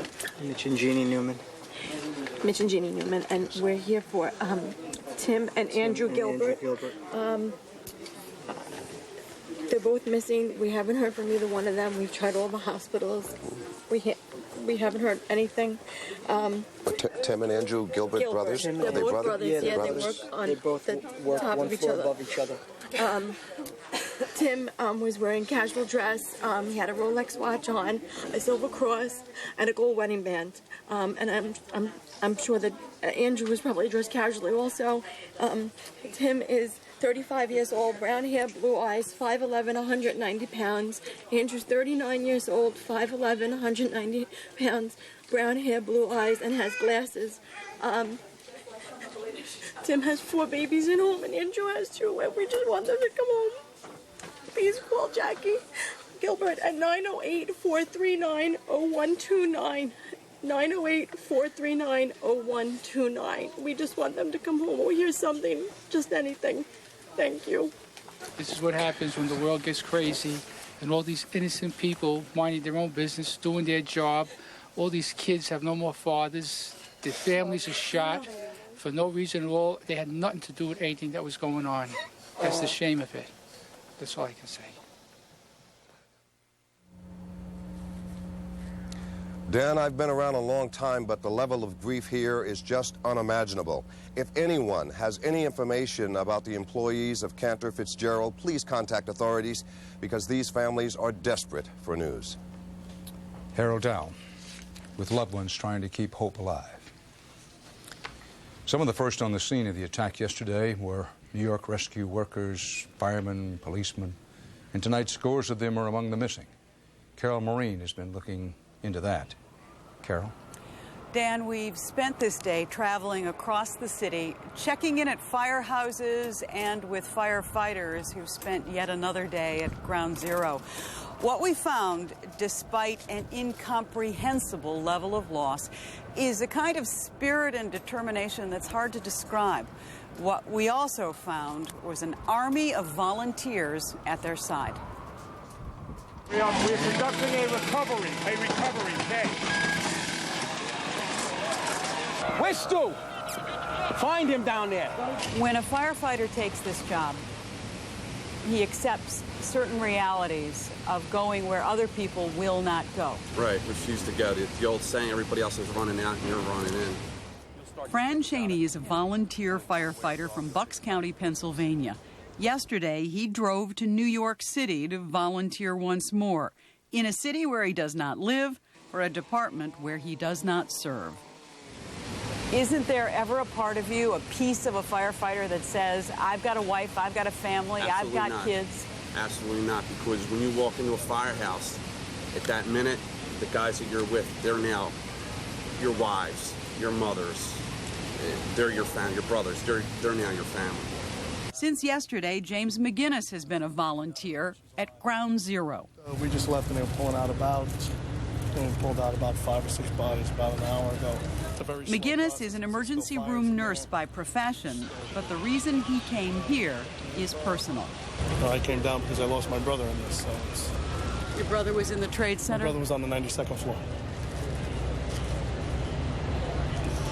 Can you process that? I mean, can you? No. They took my brother from me. It's not something I'm dealing with yet. There is every reason for these volunteers to have stayed away. The devastation and the danger and the despair. Yet hundreds, probably thousands, have made their way to the same place where hundreds of New York City firefighters already have lost their lives. Fire Commissioner Tom Van Essen spoke about them late last night. We've got over 300 people that are missing that we can't account for. We believe that many of them are gone. This afternoon, New York Fire Captain Joe Cunningham was back on the job. Does it ever make you, or does it now make you question doing what you do for a living? You know, you have to. This is what you signed up to do, so you have to do it. You know, these are my friends in here. A lot of these guys that are missing, I personally know for years, and their families are there, and I know if the situation was reversed, they would be here for me right now. A firefighter named Salidas was also doing it today. Best job going. There are people who'd wonder if you could possibly mean that today. I mean it more than ever today. And today, with the loss of hundreds of brothers, the family draws its strength from each other and the ones who came before. My father's a fire captain in Philadelphia, 39 years. So it's in the family? Kind of follow his footsteps. And it's in the blood? Yeah, oh, absolutely. So I looked at my father for 39 years. There's my hero. Fewer and fewer firefighters today were willing or able to talk with us. As the day wore on, Dan, it almost seemed as though in order to keep doing this kind of work, they were making a choice. In order to tear through the wreckage of what was the Trade Center, in order to protect what there is left to protect, this wrenching work that they're doing would have to be, at least for a time, their voice. Carol, what a moving piece. And it's a reminder, you and I have covered the police beat, covered City Hall, and know, but I question whether very many people know what a strong bond there is between firemen and their families and firemen everywhere. It's a unique brotherhood. Yes, that people feel especially attached to family and church, but beyond that, I don't know of a stronger bond than the one among firemen, and they rarely really talk about it. They rarely talk about it. Their work does their talking. It's the exceptional fireman who does not have another relative, blood relative, in the fire department. Carol Moraine, thanks. Let's go to the Capitol now and our chief Washington correspondent, Bob Schieffer. Bob? How are you, Dan? Well, you won't believe this, but the House is still in session. There are so many people, Dan, who want to speak in support of the president and taking some action to track down and find out who did this, that they added 2 extra hours of debate on a resolution. The Senate passed it earlier today. There's no opposition to this, but so many people wanted to speak and speak at such length. We're told they may now go, it's about 9:40, and they may go on into 11:30 tonight in order to get everybody to speak. But that's kind of the situation here. Bob, in your interview with Senator Shelby during the afternoon, he made it pretty clear, he just stepped out of a briefing, that almost everything in the upper tiers of government is now directed at Osama bin Laden in one way or the other. Any reason to back off that tonight at all?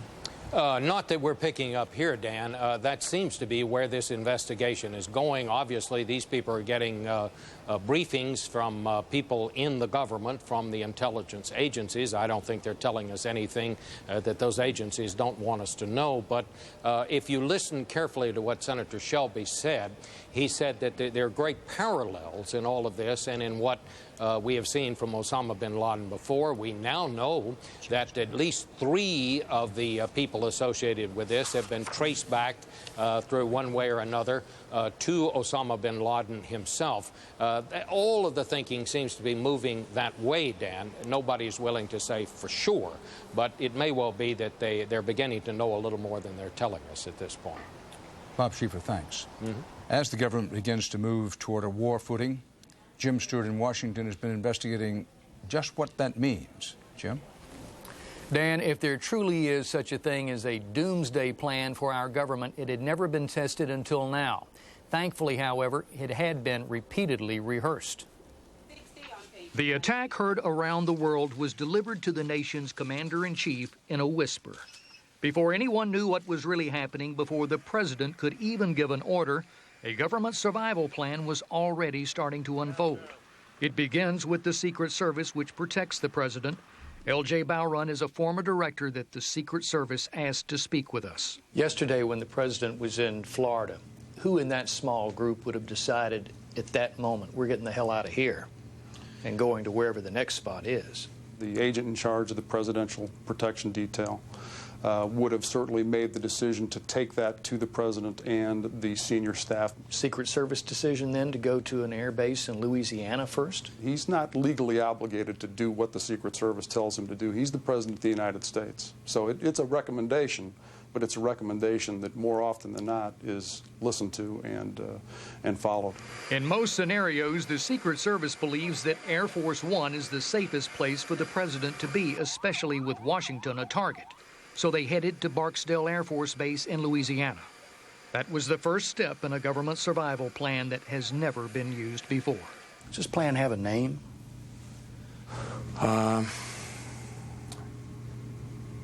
Yes. What is it? Well, I'm not going to say. Veteran FBI agent Chris Whitcomb is part of the Bureau's Critical Incident Response Group. There is always this clear delineation of what the government's trying to do at the outset of a tragedy like this. One is save lives, and the other is find the bastards. That's exactly right.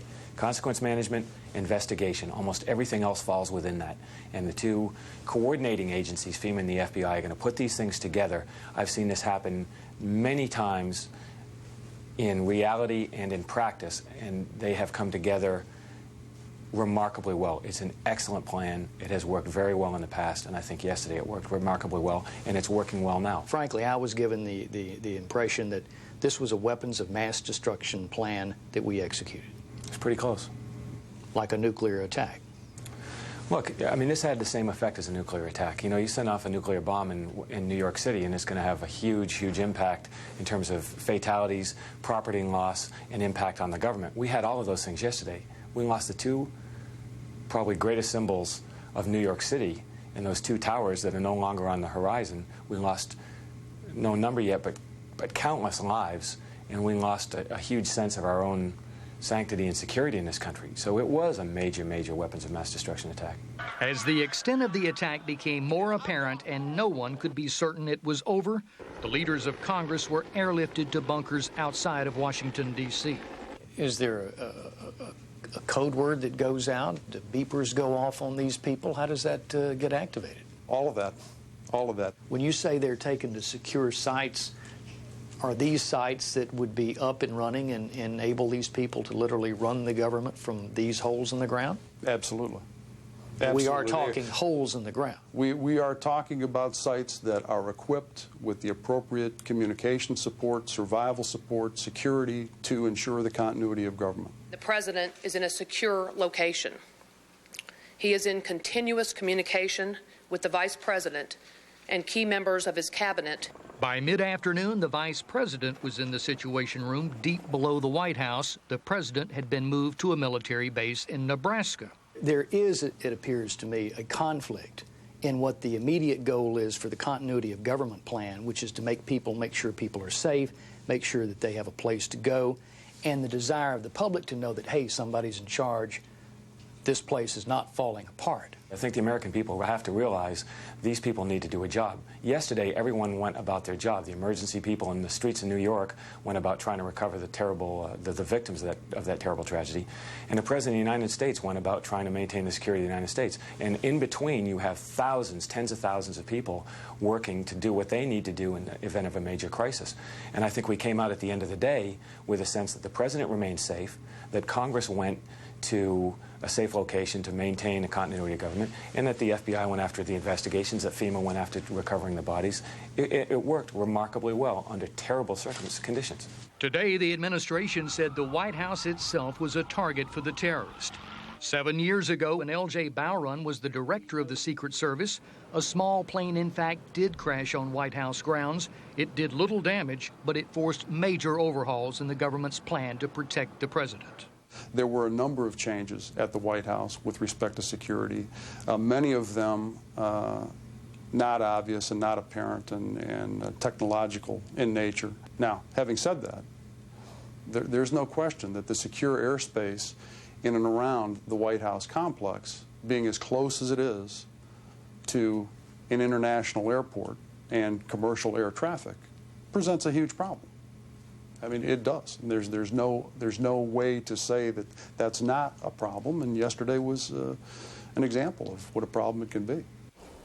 A problem the likes of which perhaps no government could be expected to anticipate, although it's clear someone's going to have to rewrite the book on safeguarding our leadership. Dan? Jim Stewart, thanks. Ed Bradley, you've turned up some information about Osama bin Laden's connections in Boston. Tell us about that. Well, Dan, it seems that Osama bin Laden has had strong ties to Boston for some years, both with members of his family and with his supporters. One of his brothers gave a sum of money to Harvard University to establish a scholarship fund. Was it literally Osama bin Laden's brother? Yes, that's what we're told, yes. And Harvard acknowledges it. They won't say how much it is. But for a chair like this, a study group like this, it's a minimum of $1 million. But it's they say it has nothing to do with Osama bin Laden. It's to make ties so that we can understand how their legal system works and they can understand how our legal system works. He had another relative in Boston, I'm not sure what the relationship is, who owns 6 condominiums in an exclusive neighborhood in Boston. 2 of his associates, police know, once worked in Boston as taxi drivers. One of them was later jailed in Jordan on charges that he had plotted to blow up a hotel that was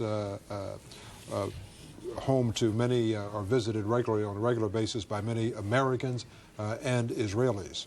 And federal authorities now have identified, we're told, more than a dozen hijackers of Middle Eastern descent, and they've gathered evidence linking them to one Osama bin Laden and perhaps other terrorist networks based in Egypt and perhaps Saudi Arabia.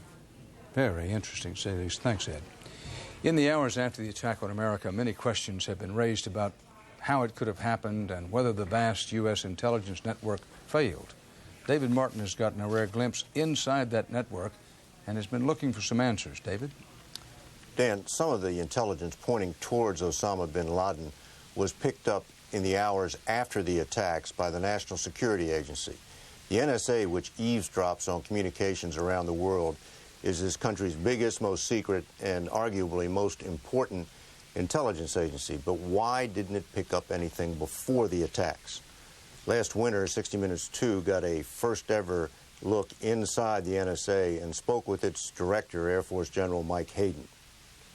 You're sitting in the headquarters, David, of a very powerful and a traditionally very secret organization. NSA operates listening posts all over the world. This one monitors communications in Iraq and throughout the Middle East. The intercepted communications are fed back to the headquarters north of Washington into this operations center run by Richard Baradino. It's quite frankly intelligence that's flowing from the horse's mouth, so to speak. The horse's mouth being the adversary. Correct. But for all its far-flung technology, NSA did not intercept any communications warning that such a large and sophisticated attack against the citadels of this country's financial and military power was in the works. In the wake of the attacks, Osama bin Laden has emerged as the prime suspect. Bin Laden has long been one of NSA's main targets, but Hayden says he's a hard man to keep track of because he has access to the latest and best communications equipment made right here in the U.S. and available to anyone who can afford it. I can't comment specifically on who's doing what, but I can say that people who would do harm to us are using encrypted products and services. But I think people have a hard time understanding why, if during the Cold War you could stay either even or a step ahead of the big bad Soviet Union with all of its might, why you can't stay a step ahead of Osama bin Laden. Several reasons. One is the Soviet Union, for its telecommunications, had to rely on those things the Soviet Union built. Osama bin Laden has at his disposal the wealth of a $3 trillion a year telecommunications industry that he can rely on. He has better technology? That's one. He has better technology available to him. I can't get into operational details about what it is we know or don't know about him. Requires more on your part, and you're behind the curve. We're behind the curve in keeping up with the global telecommunications revolution. Yes, we are. And that's the challenge we have. Documents introduced at the trial of the terrorist who blew up those 2 American embassies in Africa indicated that NSA was actually listening to bin Laden on his satellite phone. But that wasn't enough to head off the bombings or to give any hint that suicide bombers were planning to attack the USS Cole. Hayden says he personally checked and NSA hadn't missed anything. It just wasn't there. When the Cole disaster took place, I had brought to my desk in this office every stitch of NSA reporting that could in any way be related to this. And I went through it report by report. And I sent a letter out to our entire workforce, which was essentially, you've performed well, keep up the good work. This sounds like the operation was a success, but the patient died. It's a dangerous world out there, David. I can't guarantee you, in fact, I would refuse to guarantee you, that even if we are at the top of our game, that ill things won't happen to Americans. These are very dedicated, very dangerous adversaries. And we worked very hard against them, and they obviously worked very hard to protect themselves against us. The U.S. spends $25 billion a year on intelligence, and much of it goes to the NSA. When the dust settles, there will almost certainly be an investigation to determine why the NSA and the other intelligence agencies failed to pick up any signs that terrorists were plotting an attack of this magnitude. Dan? David Martin, live at the Pentagon. Thanks. For more perspective on this, we're joined by former Defense Secretary and now CBS News consultant William Cohen. Mr. Secretary, this raises an interesting question. We're now being told, we're told today that our intelligence agencies are picked up after the fact information that Osama bin Laden is tied to these attacks. Question, if they could do that after the fact, why didn't they do it before the fact and give us some warning? I don't think we have enough information to make that kind of a judgment call right now, but I would point out, as during the previous segment, Osama bin Laden and others now have the advantage of acquiring technology which is far more sophisticated than anything they've had in the past. It's encrypted in many instances, and that encryption either is marketed by U.S. firms or their competitors in Europe. And so they can play the United States off against the commercial interests in Europe as well to acquire that technology. Secondly, they now use code words, and every time one of the networks, this one included, broadcasts a story about our ability to collect information or specific calls, that tells those individuals to who are watching this network or others to cease and desist those phone calls or to find another means of communication using code words. So we, in effect, are contributing to their ability to hide their activities from us. So it does get very complicated, and we can't simply pass the ball to the NSA and say, you messed up. There's a lot at stake here and a lot of players who are contributing to this particular dilemma that we have. But Dan, I'd like to just, if I could, say a few words about a segment you ran before in talking about the sense of bonding that takes place with the firemen. There has been something that's happened in this country as a result of this terrible act. There has been a rekindling, at least I see it, a rekindling of a sense of patriotism. My wife Janet and I spent 4 years in the Pentagon trying to reconnect America to its military, to remind the American people that there were men and women serving in uniform who are on the front lines and defending our freedom. And we didn't pay them enough or care for them enough or care about their quality of life enough, and to remind ourselves that they are the ones who are making sacrifices every day of every moment of the year on our behalf. We see the same commitment on the part of the policemen, the firemen, the paramedics, the doctors, everyone who is also wearing a type of uniform. And it's my hope that as we dig our way out of this tragedy, that we will have a sense of we will stir ourselves from our apathy and from our lethargy and raise that flag of patriotism very high and volunteer and join our forces, join our civilian forces, join the firemen, the policemen, but give them our support, because now we understand that in the war against terrorism, there are no rear lines. We're all on the front lines, and that's something that's coming through in every segment of the broadcast that I've been witnessing while sitting in this chair. Mr. Secretary, Ed Bradley with a question for you. If you are able to answer this, can you compare our ability as a country in putting human intelligence on the ground, say, in the former Soviet Union, as opposed to human intelligence on the ground with different countries in the Middle East, in Iraq and Afghanistan? Much more difficult. We've had many successes over the years in being able to penetrate a foreign intelligence service and foreign operations in the Soviet Union, the former Soviet Union.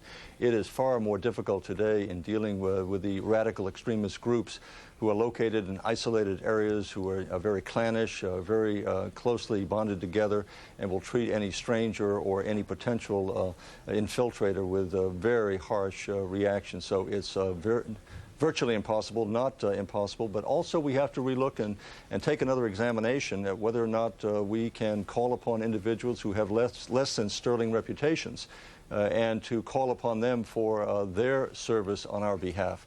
There have been a number of prohibitions against lowering the standard for individuals who would work on behalf of the United States. We have to relook that and see whether or not we have to call upon individuals who have less than sterling reputations and backgrounds to infiltrate these groups in order to help prevent them from getting organized and perpetrating the kind of atrocity we've seen in the last day.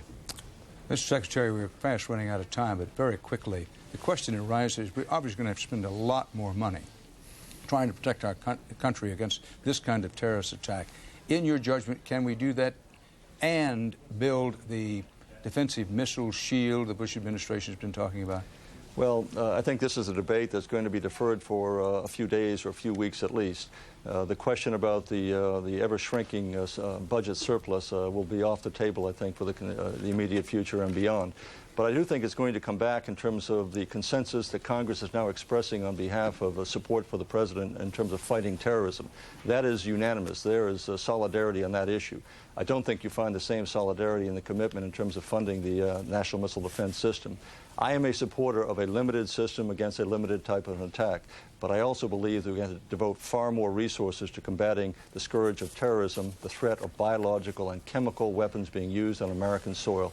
That is a more likely threat that we're going to have to contend with. It doesn't mean that we don't try to fund a national missile defense system, but I think the balance is going to shift toward those of the most immediate threat, and that's the one that we saw yesterday, we're likely to see tomorrow and the day after. Along with the threat of biological and chemical penetration of our defenses. That is, I think, a more substantial threat that we are going to face. I've talked in the past about the so-called Hart-Rudman Commission, a commission that I supported and helped to provide for the membership of. And they came out with a three-part report. The most recent report very clearly laid out the stark reality that we are likely to see weapons of mass destruction used on American soil in multiple and nearly simultaneous attacks in the immediate future. Former Defense Secretary and Senator Bill Cohen, thanks. And in one way, we have seen this week an attack with weapons of mass destruction by terrorists. You are watching continuing CBS News coverage of the attack on America.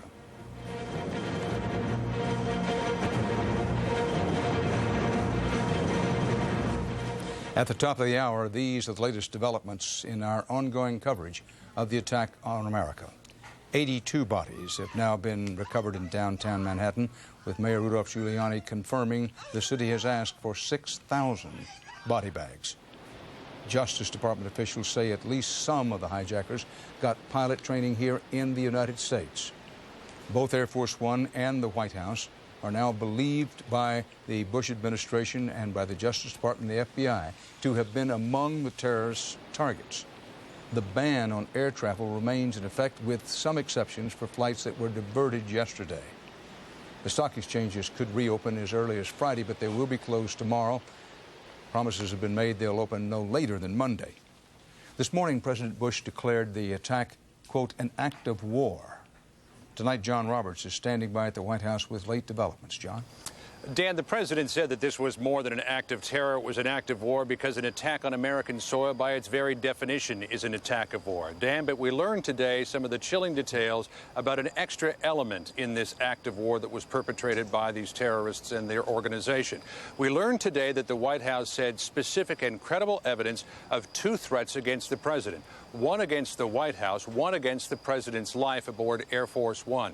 At the time that the president left Sarasota, Florida yesterday morning after his education event, United Airlines Flight 93, which eventually crashed outside of Pittsburgh, was still in the air as the president was making his way ostensibly toward Washington, which he said was his intended destination. The Secret Service got word of that aircraft being in the air, and as well two other international flights that had not been accounted for. Fearing that the attack may be placed at Andrews Air Force Base, as Air Force One came in for a landing, they decided to divert to Barksdale Air Force Base, and then the scenario unfolded from there. The other threat today, Dan, the White House announced that they had more credible evidence that American Airlines Flight 77, which hit the Pentagon with such devastating impact, had originally had as its intended target the White House. It was on a flight path toward the White House, and at the last minute, for reasons that the White House will not explain to us, the aircraft turned away and slammed into the Pentagon. Dan, the mood here at the White House appears to be one tonight of settling in for the long haul, that there will be no quick solution to this crisis. And the message will go forward on two fronts tomorrow. There will be a message of rescue, recovery, and the country moving forward. And then on the other track, there will be the investigation and the prosecution of those responsible. But first and foremost, Dan, the White House and the president tonight are urging patience. The president is resisting the notion of doing something quickly for symbolic purposes. He remembers all too well the criticism leveled at the Clinton administration for their response to the 1998 bombings of the American embassies in Eastern Africa, in which a few sandhills were blown up in Afghanistan, a pharmaceutical plant in Khartoum, Sudan was attacked, and nothing really much came of it because Osama bin Laden, the intended target, is still alive today. And Dan, apparently, according to the White House, good leads are pointing again in his direction. Dan? John Roberts live at the White House. In those Twin Towers and nearby, the Twin Towers here in New York, were offices that form the very heart of American business. What kind of impact will this attack have? 60 Minutes' Leslie Stahl has been investigating. Good evening, Leslie. Good evening, Dan. Wall Street firms, many in mourning, many traumatized by harrowing escapes, are doing a delicate balancing act, how to cope in human terms as they comfort the families of the missing, and cope in business terms to keep their operations running. We're conducting a recovery. Wall Street firms that lost hundreds of people yesterday were having to deal with the grieving and the unknowing, using video and websites to communicate with employees and customers. Jeff Greenberg, chairman of insurance giant MMC, recorded an emotional message about his 1,700 people who worked in the towers. 700 are missing. We cherish our family, and when you lose any member, it hurts. Although we have much to do, I can assure you that MMC is up to the challenge. That's the tone almost every company tried to set. Concern about their missing workers, reassurance to their customers. I think it's extremely important everybody get to their clients. The firm is in great shape. All of our systems are working. Philip Purcell is chairman of Morgan Stanley, a big investment firm with 3,500 workers in the World Trade Center on 15 floors. As many as 800 of their team are missing. We have a lot of stories of courage, a lot of stories of compassion, and we're going to be fine. Given that the markets have been closed for 2 days and will be for at least one more, the heads of the big firms are anxious to impart a sense of strength and well-being. David Kamansky is chairman of Merrill Lynch. Merrill Lynch is huge in the retail business. You probably have your pulse on the public's mood today as well as anybody in terms of the markets. What are you hearing from the public? Are people saying, get my money out? No, we don't. We have not heard of that type of reaction. We don't sense panic out there. We're counseling people as strongly as we can to be objective about their judgments. And now is the time for one to keep their wits about them. Don't take money out, is what you're saying. Well, I'm saying don't panic. Don't react emotionally. He said he spent most of the day on the phone with government officials in Washington. Is it true, as I had heard, that Washington very much wanted the market opened, and that companies like yours were saying, well, wait a minute, we can't go down there in the rubble? Well, I think everybody involved, ourselves included, and I would speak for myself, emotionally would like the markets to reopen as soon as possible. By the same token, people in the government do recognize that it's pointless for us to open if we couldn't function and support it properly. Was there pressure? Not pressure, no. What would you call it? Because I heard Washington wanted to open, wanted you to open. I think it was the expression of a desire to open that I described. Merrill Lynch headquarters are still standing in the World Financial Center. They'll be back in business in just a few days. What happens when a company, a Wall Street company, was completely wiped out? They had their headquarters in the World Trade Center. They don't exist anymore. No, I guess you're referring to Cantor Fitzgerald. Cantor Fitzgerald, tell us about them. Which is probably represents 20 to 25% of the activity in the government bond market. They're a huge factor in that market. And to the best of my knowledge, they suffered severe loss, and I'm not sure what capability they have. I talked to several top Wall Street executives, all of whom are confident that virtually every firm in the Twin Towers had backup files in other locations. And that's the message they're trying to get out to customers. We want to assure you that your Oppenheimer Fund accounts are secure. All records are kept at our Denver facility and are backed up daily. People haven't talked much about this yet, but there's suddenly a huge shortage of office space in Manhattan. Take the case of this law firm, Thatcher, Proffitt and Wood. Yesterday they were headquartered in the World Trade Center. Today they're in a small branch office in White Plains, desperately searching for new space. We have kind of here made the decision, and they've looked at about 4 or 5 spaces in New York. And it is kind of a mad dash to get all this stuff done. Jack Williams is the firm's senior partner. The word that we've gotten is that there's about almost 12 million square feet of space having been taken off the market by the actions of yesterday, by the tragedy of yesterday. That means that there are 12 million square feet of office space occupied and humming just 2 days ago, now reduced to rubble. So Wall Street firms, on top of accounting for the missing and reassuring the customers, now have to enter a contest for real estate. Dan? Well, Leslie, these terrorist attacks not only threw Wall Street into turmoil, but they disrupted business all over the country. Exhibit A, what's happened to the airline industry and transportation. When you talk to these big owls in the economic ferment, what did they say? Are they fearful of a recession? They think we're going to get through? People want to know. Oh, they're desperate to know themselves. Number one, I heard from several people that they wish the president and other officials in Washington were out speaking more in a reassuring way to encourage the public not to panic, to encourage businesses not to withdraw. You heard the man from Merrill Lynch having his people tell customers, don't panic, don't panic. They're worried about it. There's also, though, the other side, the effect of people saying, I'll show them, I'm not going to pull my money out, I'm going to keep going strong as a way to fight back. And they're hoping that psychology will kick in. Well, Ed, you know, I didn't realize it, but with the markets closed yesterday, today, and we think we know tomorrow, open Friday at the earliest, this is the first time the market has been down for anywhere near this long since the first 2 days when World War II began. Washington wanted the markets open very badly, and all these Wall Street people were on the phones all day long to the Treasury Department, to all those agencies, the SEC, begging them to keep it closed. One of the reasons is that there's a huge disadvantage for a firm who had large numbers of people down around Ground Zero, not necessarily in the World Trade Center, but anywhere around there. They can't even get back to their offices if they're still standing.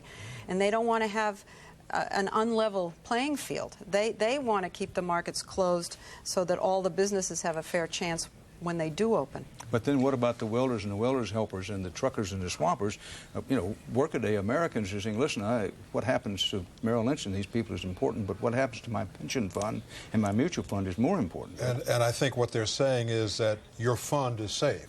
You may not be able to access it today, but it is not in jeopardy.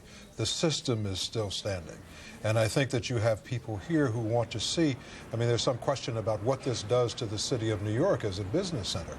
And while Washington is our capital, it's where our government is located, in many ways, New York City is the capital of this country because so many businesses that are important to this country are centered here. The financial industry, the advertising business, the media are centered in New York. And I think emotionally and psychologically, not just for the people of New York, but as an expression to the rest of the people in this country, it's important for them to return to New York and operate in New York. Leslie, very quickly, because we have only a few seconds left, what are the chances that the center of our business gravity shifts out of New York City? Well, I really think it's much too soon for that. You know, we've had crises before, and as the man from Merrill Lynch said, we've come back and been stronger from it. And that, of course, is the hope today. The hope is that everybody rallies and somehow the market gets bigger, everything gains from it. And that's sort of the hope today. It's really, we're right at the moment where you can't tell. Well, let us hope. Ed and Leslie, thanks. Security was also on the minds of the people who designed and built the World Trade Center. As John Blackstone reports now, those who believed this engineering marvel could withstand anything were proven tragically wrong. The Twin Towers of the World Trade Center, destroyed yesterday, were once more than dominating features of the Manhattan skyline. They were symbols of achievement and success. From the observation decks on the top floors, tourists from around the world got their most memorable views of New York. When the World Trade Center was built in the 1960s, its soaring steel columns made it like nothing constructed before. Huge prefabricated sections were hoisted into position as the towers grew higher at an impressive pace.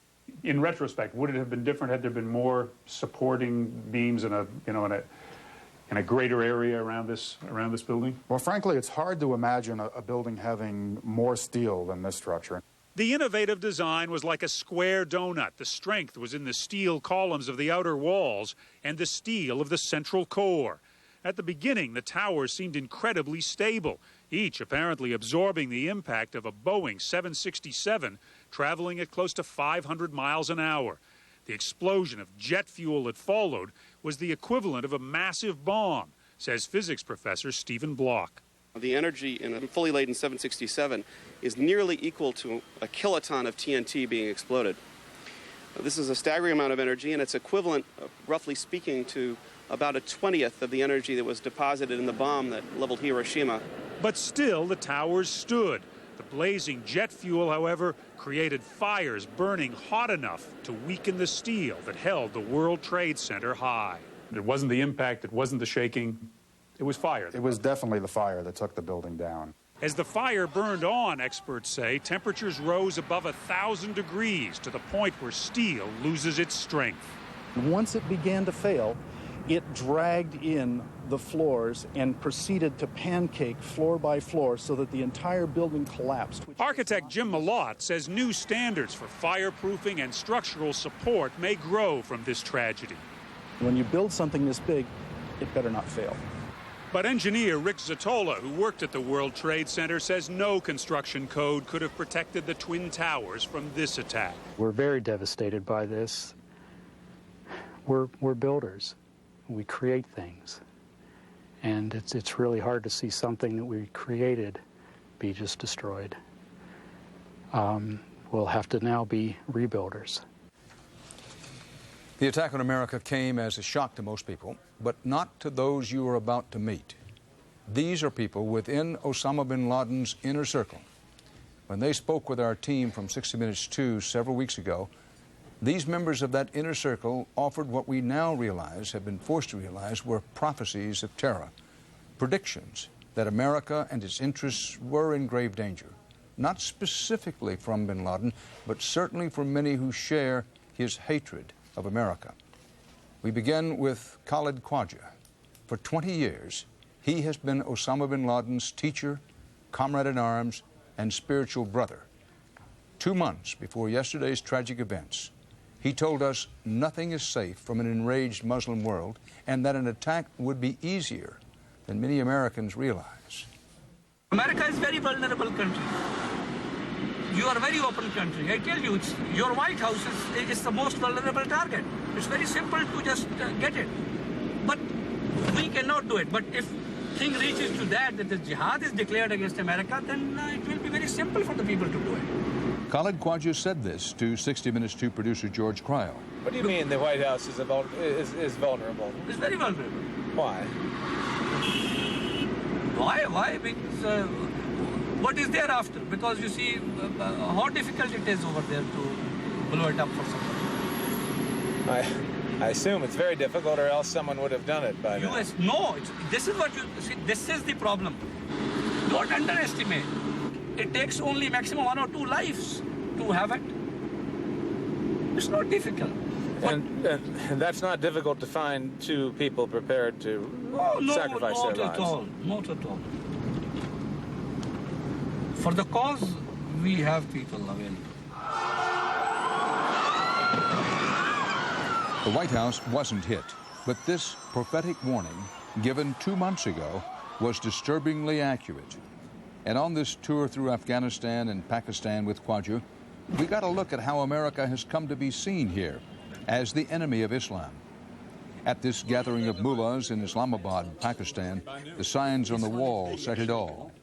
They say the United Nations is a slave girl. It's a bitch of the... Yeah, this is exactly. United Nations organization is the bitch of the international state-sponsored terrorism. Osama is the hero to the Muslim world, read one banner. Another said the United States is trying to destroy the Islamic way of life. But the men here weren't just angry mullahs. Some were once America's closest allies, including the man who ran Pakistan's intelligence service, as well as some of the Afghan warriors we trained to fight the Soviets. For Milt Bearden, the CIA officer who helped run the Afghan war in partnership with these men, this hostility is alarming. It's sort of chilling, or it certainly is chilling when you think that there are people who at one point were very, very close to us in a common undertaking, who believe now that the important thing is that they know our weaknesses and we don't know theirs. This desolate landscape is where Bearden's CIA-backed Afghan warriors against the Soviets used to operate, and ironically, it's what happened here 3 years ago that explains much of the rage Khwaja and his friends now feel. This is one piece of the cruise missiles. This was ground zero of the massive 1998 U.S. cruise missile attack on bin Laden and his training camps. Just as anger is engulfing America today, back then, the U.S. was enraged by the twin bombings of the U.S. embassies in Africa and felt something had to be done. You people are cowards who's throwing missiles from 1,000 miles, an act of cowardness. Don't expect this kind of cowardness from us. Khwaja and our Taliban hosts insisted that bin Laden was not training terrorists to attack America here, and instead of hitting bin Laden or any of his high command, they say many innocent people were killed or wounded, including 6 children. But today Osama bin Laden is viewed as the champion of the Muslim world, and most everyone here sees the missile attack, much like Khwaja, as a call to arms. Okay, you tell me, if we go and kill 1,000 people there in the United States, what will you think? What would your country would like to do? Retaliate. Okay, we are also human beings like you are. Why don't you understand this thing? That we are exactly the same kind of human being like you people are. Our people also want to retaliate. Remember, Khwaja said that 2 months ago, and he also said this. Your people are brought up in such a way they don't want to die. They don't want to get injured. If you lose about 100,000 people, and you know what's going to happen back home. You can imagine that. If you just lose 100,000 people one day and about another 200,000 injured, so what is going to happen over there? You can just imagine. For us, it is no an ordinary life. We spoke to Khalid Khwaja in Pakistan yesterday. He said that everything he warned us about had come true. But he insisted that it was not Osama bin Laden's doing. And he said that America would be making a terrible mistake, his phrase, if it repeated the actions of August 1998, the one with the cruise missiles. Here now to elaborate and lend more context, the veteran and distinguished CIA officer we met in that report, Milt Bearden. He joins us from our Washington bureau tonight. Thank you for being with us. What's at stake in the way we respond to these attacks, Mr. Bearden? Dan, I think just about everything is at stake.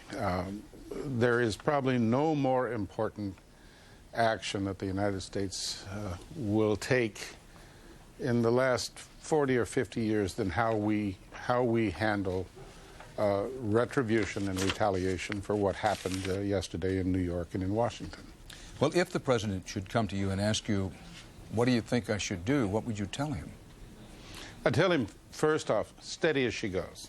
The president has the most complete backing of the American people that I've seen in 40 years of public service. He's got a Congress that is totally behind him. He's not troubled with extraneous problems. He can focus, go steady as she goes, focus on finding out who did this thing yesterday, and then dealing with it in a way that will not bring yet more troubles to us. Well, it's pretty obvious that a judgment is coalescing around the president that it was Osama bin Laden.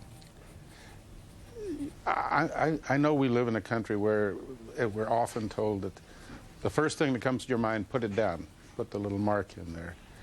I feel slightly uncomfortable because I spent so many years wondering how the myth of Osama bin Laden got started. We have the Osama bin Laden who was the great war hero. In Afghanistan, we have Osama bin Laden who was trained by CIA, funded and supported by CIA during 3 years of war. I was there at the same time bin Laden was there. He was not the great warrior that went in and fought the Soviet Union to a standstill. CIA had nothing to do with him. I think that mythological Osama bin Laden, never mind that he's an absolutely evil man, but the mythological Osama bin Laden causes me trouble, and I think maybe there is another answer out there. I'm not certain that I know what it is. Well, the Taliban insist that neither they nor bin Laden had anything to do with these attacks. You know, you're one of our most experienced diplomat and warriors with long experience in Afghanistan. Do you believe them? You got two choices. You can believe them or not believe them. Let's take it one at a time briefly. The Taliban have made the president's day a little easier by saying one, we didn't do this. And two, we can guarantee you that Osama bin Laden didn't do this.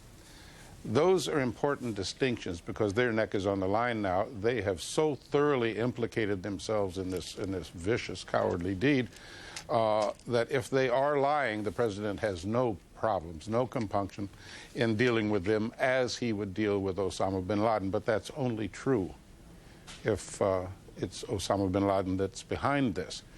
If they're telling us the truth and we were to strike at them and Osama bin Laden, that would be a grave mistake and not without consequences. And we saw yesterday what these kind of consequences can be. Well, what about the argument that goes, listen, the Taliban has been giving sanctuary to Osama bin Laden. We know that he's been involved, these are in quotes if you will, in Washington. We know he's been involved with the coal, with the embassy bombings in Africa. And so what needs to be done is mount a swift, sure, overwhelming military operation that deals with Osama bin Laden and the Taliban because they've been protecting him. Well, I think we know, we're reasonably certain that he was behind the East African bombings. There's a lot of good reason to believe he was behind the coal. But we went after him once before in August of 1998, and all we managed to do was bounce some rubble around in Afghanistan and to raise the level of anti-Americanism over there. If we really believe it, and I think we should test the theory somewhere along the line, but if we really conclude that he did it, then let's go after him. If we have a problem along the line with the Taliban, and if they are implicated in this and have lied to us on this, then they have to take their lumps along with Osama bin Laden. But let me make one point here, and that's if you strike at a king, you must kill him. We cannot go in one more time and miss this man. We've got to get him if we go after him. Therefore, if we're going to do that, let's be sure. That's why I say steady as you go, Mr. President. Well, Milt Bearden, again, you're one of our most experienced people with long experience in Afghanistan. What does your gut tell you about who's responsible for these attacks this week? My gut tells me we don't know the answer yet. My gut tells me that I'm not going to go with the first answer that comes to mind, but that there's quite possibly something else out there. Experts will jump on you and say it's Osama bin Laden's M.O. He's the only one that is capable of this type of coordinated attack. My answer to them is he's the only one you know that's capable of this kind of attack. This was a tremendously sophisticated operation against the United States. More sophisticated than anybody would ever have ascribed to Osama bin Laden. I think we need to do a little homework. We need to appoint a team B that looks for somebody else.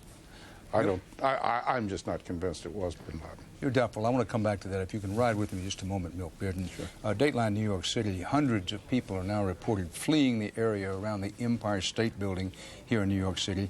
It's apparently in the wake of a bomb threat. Emergency officials are evacuating a 4 to 5 block area around that landmark, the Empire State Building. Now, things look calm from this viewpoint, and for that matter, on the street, things seem to be reasonably calm, but we'll pass that along to you. We'll be monitoring that situation, viewers, as we go along. Let me return now to our interview with Milt Bearden. There's no question in my mind that you're skeptical that Osama bin Laden, aided and abetted, or at least protected by the Taliban, should be the principal target of some large military operation. If I'm wrong about that, tell me now. No, you're not wrong, Dan. I'm saying is, let me step back one step on this and say Osama bin Laden is an evil man, and he's a component of the terrorism that we're dealing with across the board.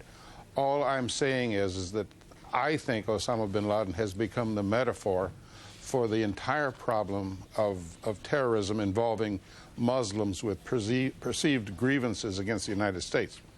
And I think it would be wrong to say this is a one-size-fits-all operation and to go after bin Laden, because an operation as sophisticated as carried out yesterday was an operation that was concealed from us for months probably before it took place. It happened without essentially a hitch except for one aircraft. And there is no reason to believe that these same people weren't capable of covering their tracks somehow on the way out. Now, I would go so far as to say that this group who was responsible for that If they didn't have an Osama bin Laden out there, they'd invent one, because he's a terrific diversion for the rest of the world. Could I be wrong? Of course, I could be wrong. It could be Osama bin Laden. If that's the case, it's an easy solution for the president, because the Taliban have lied to him yesterday directly, and that's it. But you remain unconvinced. Ed Bradley. Just one simple question. If we are convinced that it is Osama bin Laden, how do we find him? How do we go in and get him with any degree of certainty? You're going to have to get back in the neighborhood. We can't expect to penetrate into the circles in that country where one man will only trust his brother to carry a message. I would receive messages from a commander in central Afghanistan that would be only sent by his brother. And it's the only way I could send a message back to him. To penetrate into those circles is a near impossibility. But if we start rebuilding a coalition, and I'm not talking about going just to London, Paris, and Berlin to get our friends to help us with this. I'm talking about us going to Cairo, to Islamabad, to Khartoum, to Amman, to other places, and get those people to get into this coalition with us, to get into this joint undertaking with us. And then I think we could probably ultimately get Mr. bin Laden, but it won't be in something that's classical or Tom Clancy. It'll be in something that'll have a surprising twist to it. Milt Bearden, one of our most experienced former CIA operatives with deep experience in Afghanistan and Sudan. Thank you very much for being with us tonight. Thank you. Ed Bradley, let's discuss for a moment this business. They are evacuating at least parts of the Empire State Building now, apparently based on a bomb threat. It's an old story. Nobody knows what the credibility of the threat is. On the other hand, under these circumstances, nobody wants to take a chance. I think that's the bottom line, that everyone is wondering. The question everyone had, is there another shoe to drop? When I saw that first plane go into the World Trade Center, and then the second, and realized what was going on, I walked out of the building where I was. The first thought on my mind was, any of these cars, any of these trucks on the street could also have a bomb in it.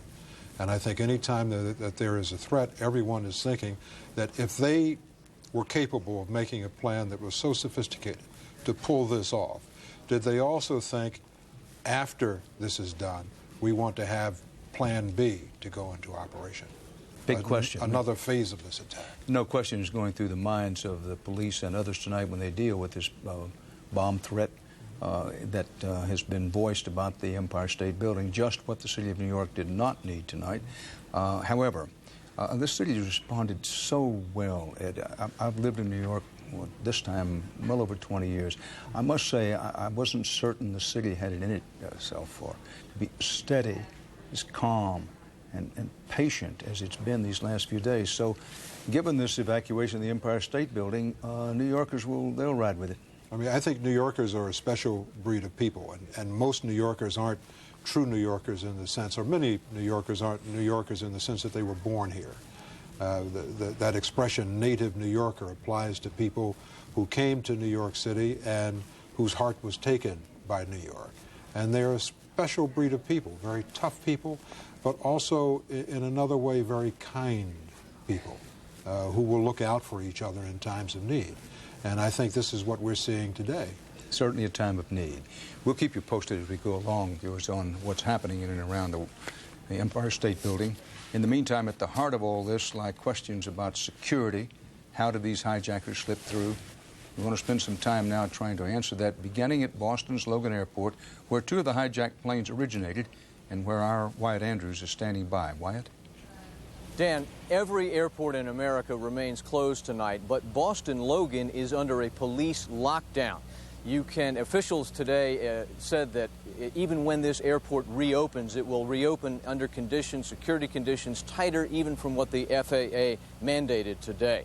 If you look around the airport tonight, you will still see Massachusetts State Police troopers manning checkpoints. No one is getting through those checkpoints except for the law enforcement officials who are conducting the investigation and the bomb sweeps going on inside the airport. Employees, necessary airline employees, are being bussed in from off-site.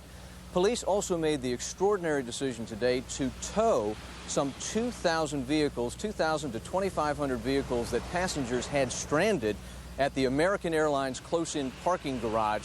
They made that decision rather than allow the owners of those automobiles onto the grounds to retrieve those cars themselves. The intensity of this lockdown, as you mentioned, owes to the fact that 2 of the 4 hijacked airliners originated their deadly flights at this airport. The FBI has called it a high priority to find out how that security was breached. For example, they want to know how those knives or box cutters, they've been called, that the hijackers are said to have used, did they come in and simply slip through the common security checkpoints undetected, or were they planted on the aircraft by employees of the airline or the airport who had security badges and thus access to the aircraft? That's one of the aspects of the investigation that investigators are working hard to find out. Significantly, Massport officials today acknowledged that this entire incident caught them at a time where they were upgrading the security badges of all 12,000 Logan Airport employees who have those badges. It's important because as part of that acknowledgement, they admitted that there might be hundreds of these badges belonging to these airport employees that have been discarded, misplaced, simply are not accounted for, but at the same time are still valid. Dan? Wyatt Andrews in Boston. So, just how secure are America's airports, and how could this tragedy have happened? 60 Minutes 2 correspondent Vicki Mabry has been investigating. Vicki? Dan, while investigators search for accomplices and for facts, we can now begin piecing together a picture, however unimaginable, of what probably happened aboard those 4 airplanes. I spoke today with security consultant and counterterrorism expert Michael Hirschman. What everyone wants to know is, how could this happen? How could someone get on 4 airplanes with weapons? Well, the first failure occurred long before they got to the airport, and it was an intelligence failure. The second failure, Michael Hirschman says, occurred at the airport's security checkpoints, where the terrorists were able to get some sort of knives through. We've both gone through those metal detectors. We've both placed our bags on those x-ray machines, and we both have probably said to ourselves, these people, these security people, are not even looking at the screen. Hirschman thinks the hijackers got by with knives and more. What are pilots trained to do in this situation? The cockpit door is supposed to be locked before they even push back from the ramp. That's correct. How sturdy is the door? The door is not sturdy. The door can be broken into, but the pilot may very well have opened the door. What do you believe I must have believe happened? that several hijackers got on each of those planes. After the planes lifted off, they probably announced their presence by grabbing one of the flight attendants, went immediately to the cockpit door, somehow gained entrance, and probably incapacitated the pilots, maybe killed them. And then took over the controls. Daryl Christian, a retired pilot with 34 years' experience, says that's the only way those planes would have hit the targets they did. There is not an American pilot, a pilot from the United States of America, that would intentionally fly their aircraft into an obstacle that would destroy that aircraft, whether there was a gun, a knife, or some other weapon at their head. They would not do it.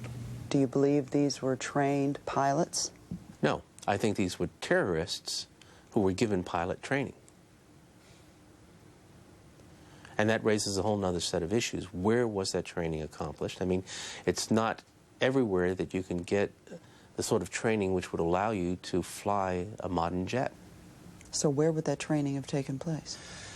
Well, it could have been done in any one of a number of sympathetic countries, Iraq, Iran, Syria, but also it simply may have been an instance of these terrorists posing somewhere as student pilots to get training. Just saying, I want to fly. Walking in and putting down your $2,700 and saying, I want to become a pilot. Former pilot Christian says the terrorists knew exactly what they were doing. You do see the aircraft being flown. It is not out of control. It appears to be maintaining altitude. It does, in fact, turn, bank slightly to a line, and it hits dead center on. That suggests the aircraft was, in fact, being aimed. What Hirschman finds especially troubling is the precision of the entire operation. Do you think this is the first time they ever did this? Or do you think there were dry runs before this? No, I would guess that there's dry runs. There were dry runs. That's particularly worrisome because what that tells you is that they had resources and assets in this country for some time that may have assisted these people in this mission. Were these hijackings yesterday preventable? Once they took control of the plane, no. The catastrophic events that took place yesterday probably could not have been prevented. But yes, I think with greater security, we may have been able to prevent them from getting on that aircraft or taking over the aircraft. But the fact that they were able to use commercial airliners, what does that say about our system of security? Well, that sent a message. I think this is a message that they wanted to send, showing just how vulnerable we are. Just how easily they can do this. Exactly. In the case of the plane that crashed in Pennsylvania, Hirschman believes the hijackers took control from the pilots, but then there probably was a struggle between the terrorists and the passengers, Dan, which is why that plane crashed and did not reach its intended target.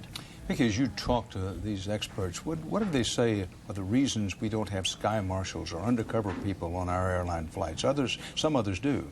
Right. Air France still does, has an undercover air marshal on each flight, especially when they're flying to Africa or any high-risk area, and these people are armed and they're on the planes.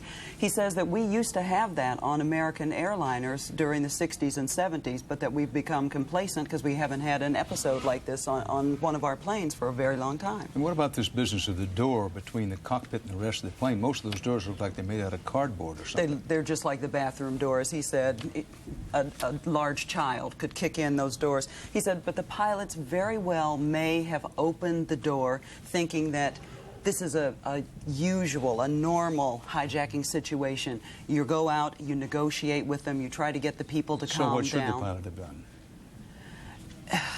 Not open the door, but as Michael Hirschman says, once they were on the plane, once they had control, there was nothing the pilots could do. But did he not suggest that, well, if we find this situation, get the airplane down and then negotiate? Get the airplane down. The pilots are trained to get the airplane down on the ground safely and then let law enforcement negotiate. But they will come out of the cockpit and try to talk with the hijackers, try to find out what they want. And he says in a normal situation, the hijackers have goals, they have demands, they want something, they want to talk. Hirschman says, in this case, it was a suicide mission and there was nothing that the pilots could have done. Nikki Mabry, thanks. The toll from this catastrophe is expected to be enormous. We do not yet know the names of most of those lost, but here are just a few of those we do know. Tara Creamer, age 30, from Worcester, Massachusetts. She didn't fly much and was said to be nervous about traveling without her husband and 2 young kids. She was on American Flight 11, the first plane to crash into the World Trade Center. Also on that flight, David Angel of West Barrington, Rhode Island, age 54. He was the executive producer of the television show Frasier. He was traveling with his wife Lynn to Los Angeles after attending a family wedding. Richard Ross, age 58, from Newton, Massachusetts. He was also on Flight 11. He ran his own consulting company and enjoyed sailing. He leaves behind a wife and 3 children. Leslie Whittington, age 45, a professor from University Park, Maryland. She was traveling with her husband and 2 young girls to Australia for a family trip. They were all on American Flight 77, which crashed into the Pentagon. Mark Bingham, a graduate student from San Francisco. He spoke with his mother from a cell phone just moments before United Flight 93 went down near Pittsburgh. And Captain Ray Downey from Long Island, New York. He was a firefighter. He went with a team of New York firefighters to Oklahoma City in 1995 after the Murrah building was bombed. Yesterday morning, he was working to save lives at the scene of another disaster. He was in the World Trade Center. With the Trade Center towers now in ruins and possibly thousands of people still in those ruins, it's a bad sign that so few survivors have been found today. CBS News medical correspondent Elizabeth Caledon has the latest on the casualties and the ER doctors waiting to treat them. Elizabeth, you've been out among the hospitals. Tell us what you found. Well, Dan, as you know, every hospital in the region has been mobilized since early Tuesday morning to deal with hundreds and hundreds of casualties, injuries, and the wounded. But at this point in the game, it's becoming increasingly clear that many more will be found dead than alive. Arthur Del Bianco is one of the lucky few, able to tell a tale of survival from a hospital bed. All of a sudden, it was like bang, bang, bang, bang, bang, like bullet shots. And then all of a sudden, 3 tremendous explosions. And everything started coming down. Del Bianco was at work in the doomed trade towers when they were attacked. The force just pushed us to the ground. We were pushed up against marble slabs and other people and glass and the smoke. We were buried in that stuff. He made it out with a broken leg and today was reunited with his wife. But stories like his are rare. Hospitals, which have been standing by on high alert to treat scores of wounded, are not getting the numbers they anticipated. St. Vincent's Hospital has treated more than 400 so far. Dr. Anthony Gagliardi says it's just scratching the surface. Most of what we've seen have been, in fact, the rescue effort workers and not necessarily the primary victims who were already in the building. Many rescue workers have been crippled by respiratory problems caused by the thick layer of dust and ash blanketing the area. Doctors are also seeing burns, broken bones, and eye injuries. But for much of the day, empty stretchers and wheelchairs stood waiting, along with medical personnel eager to help. It's actually been frustrating from the standpoint of the staff in that everyone has been assembled, a tremendous amount of specialties, really in an effort to try to help the victims, and we just haven't been getting as many victims as we want. It's frustrating for survivors, too. Fire Lieutenant Robert Pesci was hit by falling debris and now has broken ribs, but he has bigger concerns. I have personal friends that are missing. My old company, my old company where I used to work, the whole company's missing. So many are missing, Dan. So few have been brought to area hospitals. One of the most heartbreaking things we have seen from this vantage point tonight is scores of people are coming to us, to the media, with the cameras, with photographs of their missing family members. They're making missing posters like you see on the milk cartons.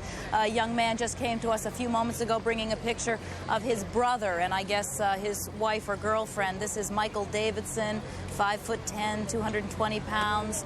He was working on the 104th floor of the World Trade Towers. His brother came to us asking, with a desperate look in his eyes, if we could just give out information about him, as so many other people are doing, in the hope against hope that there will be some more survivors' tales to tell. Dan? Elizabeth Caledon, live working the hospitals. Thanks. You may want to note that according to the Amtrak press office in Washington, D.C., reports that have been circulating about the, quote, evacuation of Penn Station are untrue. And a high-ranking police source now says that the early reports of an evacuation at the Empire State Building also turn out to be unfounded, that the police in New York say that the Empire State Building has not, I repeat, say not been evacuated. Well, Milt Bearden, the very experienced CIA operative who ran things for the CIA in Afghanistan at one time, you heard him a short while ago, indicate he has some doubts whether it's Osama bin Laden and Osama bin Laden alone, at least cautioning don't jump to that conclusion. Now, 60 Minutes 2 correspondent Charlie Rose has been talking to some other people who have their doubts. Charlie? Dan, it's a fascinating question. This afternoon, I spoke with an author who points the finger of blame directly at Iraq. Dr. Laurie Milroy is the author of Study of Revenge, Saddam Hussein's Unfinished War with America. Dr. Milroy, you wrote about the 1993 bombing of the World Trade Towers. What did you learn about terrorism from that study and that book? I learned that Iraq was behind that bombing, which was an attempt to topple New York's tallest tower onto its twin, and that in fact Iraq has been involved in a campaign of terrorism, which is more like war. And in my view, yesterday's events were the latest step in Saddam's war against the United States. The prevailing wisdom is that Osama bin Laden was the instrument of this attack.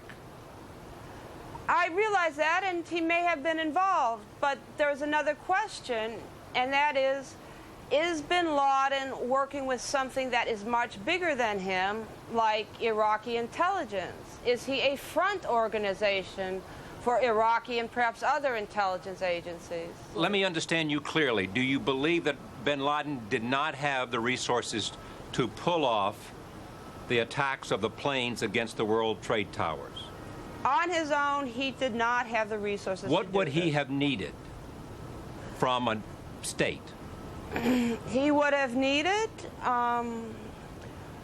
trained pilots who were willing to sacrifice their lives. They're skilled pilots. There had to be a surveillance of airports and a determination of where there was weakness in airport security and on which airlines one could most easily smuggle in the weapons that they used to hijack the planes. I think there was probably had to be some judgment about what altitude the plane should attack the World Trade Center towers to bring them down. So I think there were many difficult things that had to be done. The whole idea is rather, I mean, what's an odd term to use? I don't, imaginative? I mean, who would have thought of using commercial airplanes as bombs? This is not what bin Laden and his crew are about. Notwithstanding the attack on the USS Cole, notwithstanding the attack on the embassies in Kenya? My suggestion would be that in all of them, foreign intelligence agency is involved. We've set ourselves up for this terrorism because under the Clinton administration, we treated it as a law enforcement matter with the focus on arresting individuals, and very little was ever done about the role of states in this terrorism. So it has continued and grown far more lethal. Why do you think that the government of the United States did not recognize, as you suggest, that this was a state-sponsored act? Well, some people in the U.S. government did recognize this matter, again going back to the Trade Center bombing in '93, which was terribly important.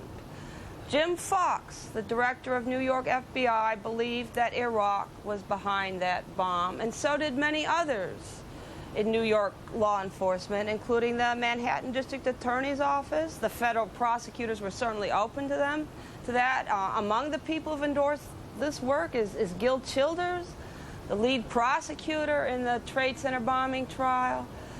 And what happened, as I understand it, the White House was aware of the strong suspicions of New York FBI about Iraq's role in the Trade Center bombing. You believe two things about Osama bin Laden. Number one is that he has become somehow demonized and also a boogeyman in terms of the United States. We have made him into a larger force than he actually is, and therefore he serves as a kind of decoy for the state. That's right, or a front organization. He is involved, and he is a terrible figure, but we also must address the question of state sponsorship. Dan, the important thing that she says is based on what she learned from the FBI agent Jim Fox, who is now deceased, who believed strongly and wrote about the fact that there was a link in 1993 between that bombing and Iraq. She looks at that and says there had to be some help for Osama bin Laden here, and she points the finger at Iraq. I've talked to a lot of people over the last couple of days who think bin Laden was involved. Many of them say, as you have heard from earlier this evening, that he had to have help. Then the question is whether it's Iraq or not. And the best that I can say in terms of talking to people about her is that she does make a plausible case about 1993, along with what she discovered with Jim Fox, and that perhaps there is the link between that and 2001. Well, as she pointed out, she said he has to have trained pilots. Right. Well, he did have trained pilots, and they received their training here in the United States. One at a cost of $10,000 for the training, another at $9,000. That you don't need a state to give you $19,000 to get 2 pilots. And if you had pilots who had already received that training and had been flying for other airlines in the Middle East and were willing to sacrifice their lives, then you don't even have to train them. And you have someone who was a pilot, and they fly in these simulators, and they are not just in the United States. They don't have to come just airline simulators. I've been in an airline simulator in Saudi Arabia, and you can sit in that simulator, and it's like you are in an airplane. When we filmed in there, the cameraman, it was so realistic, got airsick. You know what interests me about this as we talk about it? This is bound to be, or let us hope that it is, the kind of back and forth and debate that's being presented to President Bush, which may be one reason that the word coming out of the White House late today and tonight, as relayed by John Roberts, is don't expect anything right away. The president's got a patient, let's find out some facts, because one can almost hear in the decision-making councils at the very top, one side says, listen, we got him, it's tied to bin Laden, we heard him talking on something after the thing, and another says, well, don't be too sure. You know, I doubt that he could have done it. This is bound to be the argument. It's one reason that this was called by somebody on this program tonight one of the most important American foreign policy decisions in the last quarter of a century, the decision what to do about this. I tell you who's getting a lot of credit today is Colin Powell because of building this coalition. And Senator Biden said to me earlier today, you know, that they are going to say to countries like Pakistan, which borders Afghanistan, you've got to make a decision because you have a relationship with the Taliban. You're going to have to make a decision. Whose side are you on? Because the time has come for Egypt, for Pakistan. If the United States can present the kind of evidence that they have, where are you going to go if we decide we have to move? And if you listen to what's coming out of the White House, you referred earlier today to what Senator Shelby said after his briefing and his conversation with Bob Schieffer, a congressman who flew back with President Bush on Air Force One yesterday is quoted as saying, the White House is 95% certain it's Osama bin Laden. Well, as one who's been in Afghanistan, and among the many places about which I'm not an expert, Afghanistan is one. Once you've been there, you never forget how difficult it will be for anyone to move into that country with a military operation and have it succeed. The Soviets found it out in the latter stages of the 20th century. The British found it out in the 19th century. It isn't to say it can't be done. It is to say that no American should kid themselves. If the decision is made to do that, it will be extremely difficult and may be extremely costly. I found no one who will suggest to you how they will do it. Because of just what you just said, the difficulty of doing it and making sure that you get your man. And because of the results of the last time that we tried to hit Osama bin Laden and the collateral damage as it's caused, as they pointed out tonight, children killed. This is not something I think you can do with cruise missiles from afar. Well, there is a saying in Asia that revenge is best served cold. It's a way of saying that if you get so angry you want revenge, then wait your time. Don't do it immediately. Look for the right spot, and who knows, perhaps that's what President Bush is doing tonight. But very quickly, does he have much time in real political terms? My sense is that they want to move sooner rather than later, is what Senator Biden said to me. Charlie, we're going to have to leave it there, unfortunately, because we have other business. Thanks, and thanks to you as well. Tonight, we New Yorkers, in some ways, are strangers in our own place. The world has changed for all Americans, but here in New York, so is our very landscape. This is a New York never seen, never imagined. Wall Street, a deserted, dusty ghost town. A rubble-littered dreamscape, more Armageddon than Gotham. CBS newsman Sean Efron, with a home video camera, discovered this shattered New York last night from the back seat of a police car. It is a place inhabited by firefighters, rescue workers, medics. Where men in gas masks direct the only traffic there is, ambulances, fire trucks, and emergency vans. Floodlit desolation seen through a pulverized gypsum board haze. Is there a triage unit over here? A place where medical students, nurses, and doctors pull on surgical masks and enter their hospital, the NASDAQ lobby. A temple to high-tech commerce turned makeshift emergency room. But they have precious few to treat this night, save their fellow rescuers. Part of New York has become a grim and empty place. And even as we recover and rebuild, it may remain that way for a very long time. Scenes from New York City. And now we take you to Washington, D.C. A candlelight vigil tonight.